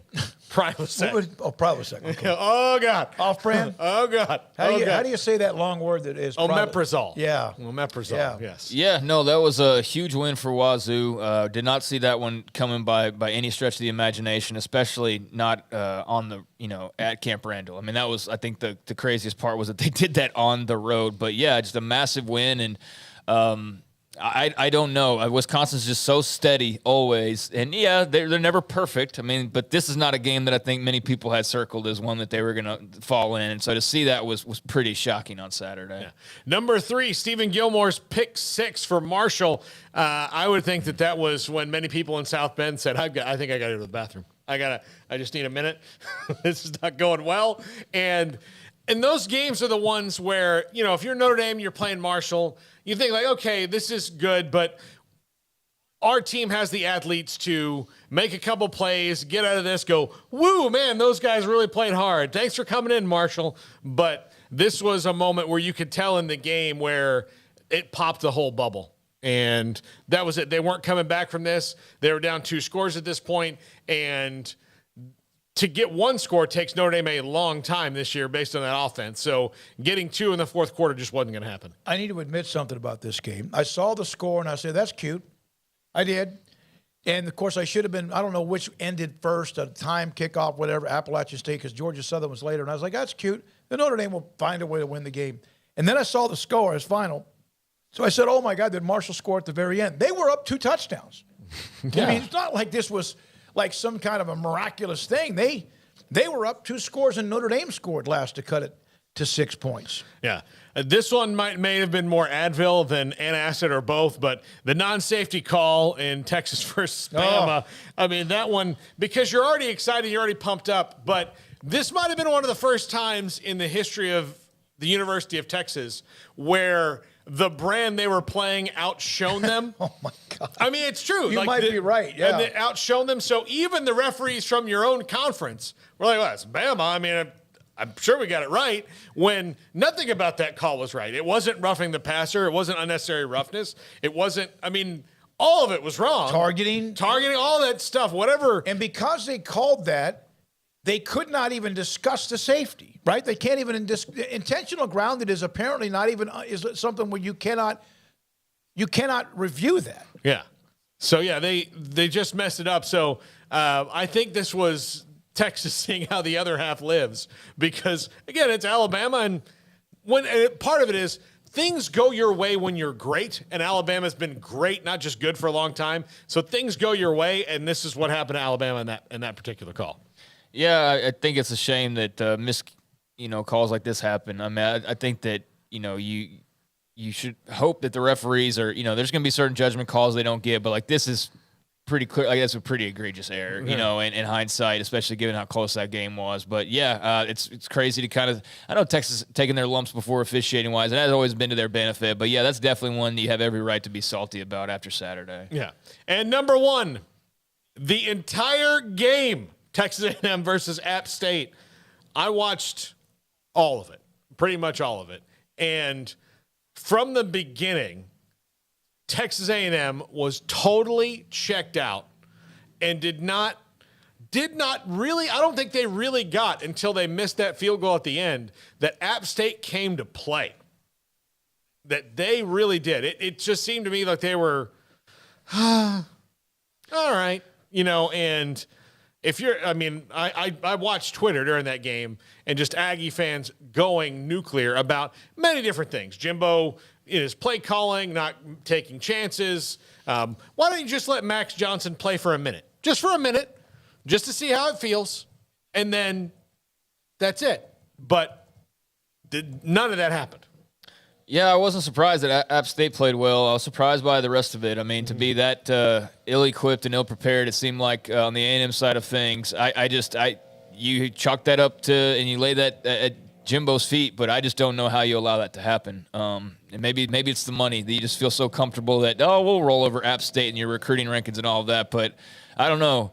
The Michigan game was how many years ago? And people are still talking about that game and that finish and App State for that very reason. So maybe, just maybe, be on high alert no matter how many 5-stars you landed over the last couple of classes because, they play football too. And they definitely had more heart and more of a chip on their shoulders and more of just everything that you wanted than the home team did. And that's why the Mountaineers walked away with a massive, massive win that they can go put next to that Michigan win and a lot of others they've compiled over the years. Yeah, quick $5 super chat as we go out the door here from Uncultured Barbarian. As a Badgers fan, I can say that was a Paul Chryst game completely, and that's why I've wanted to change for some time. Wow. So. All right, we're going to get we'll save that one on Houston, Garrett, for tomorrow on a player that Dana Holgerson was discussing for the Cougars. Thank you to so many of you. Emery Winter, Jack McKenzie, Levi Caraway, Jacob Wilson, Garrett Ross from behind the scenes and what they do. For Craig Smoak and Paul Catalina, thanks to our incredible sponsors, those of you on the text line, chat room, and however you watch and listen to us, I'm David Smoak. Good night, 365 Sports, Sick on 365 Radio.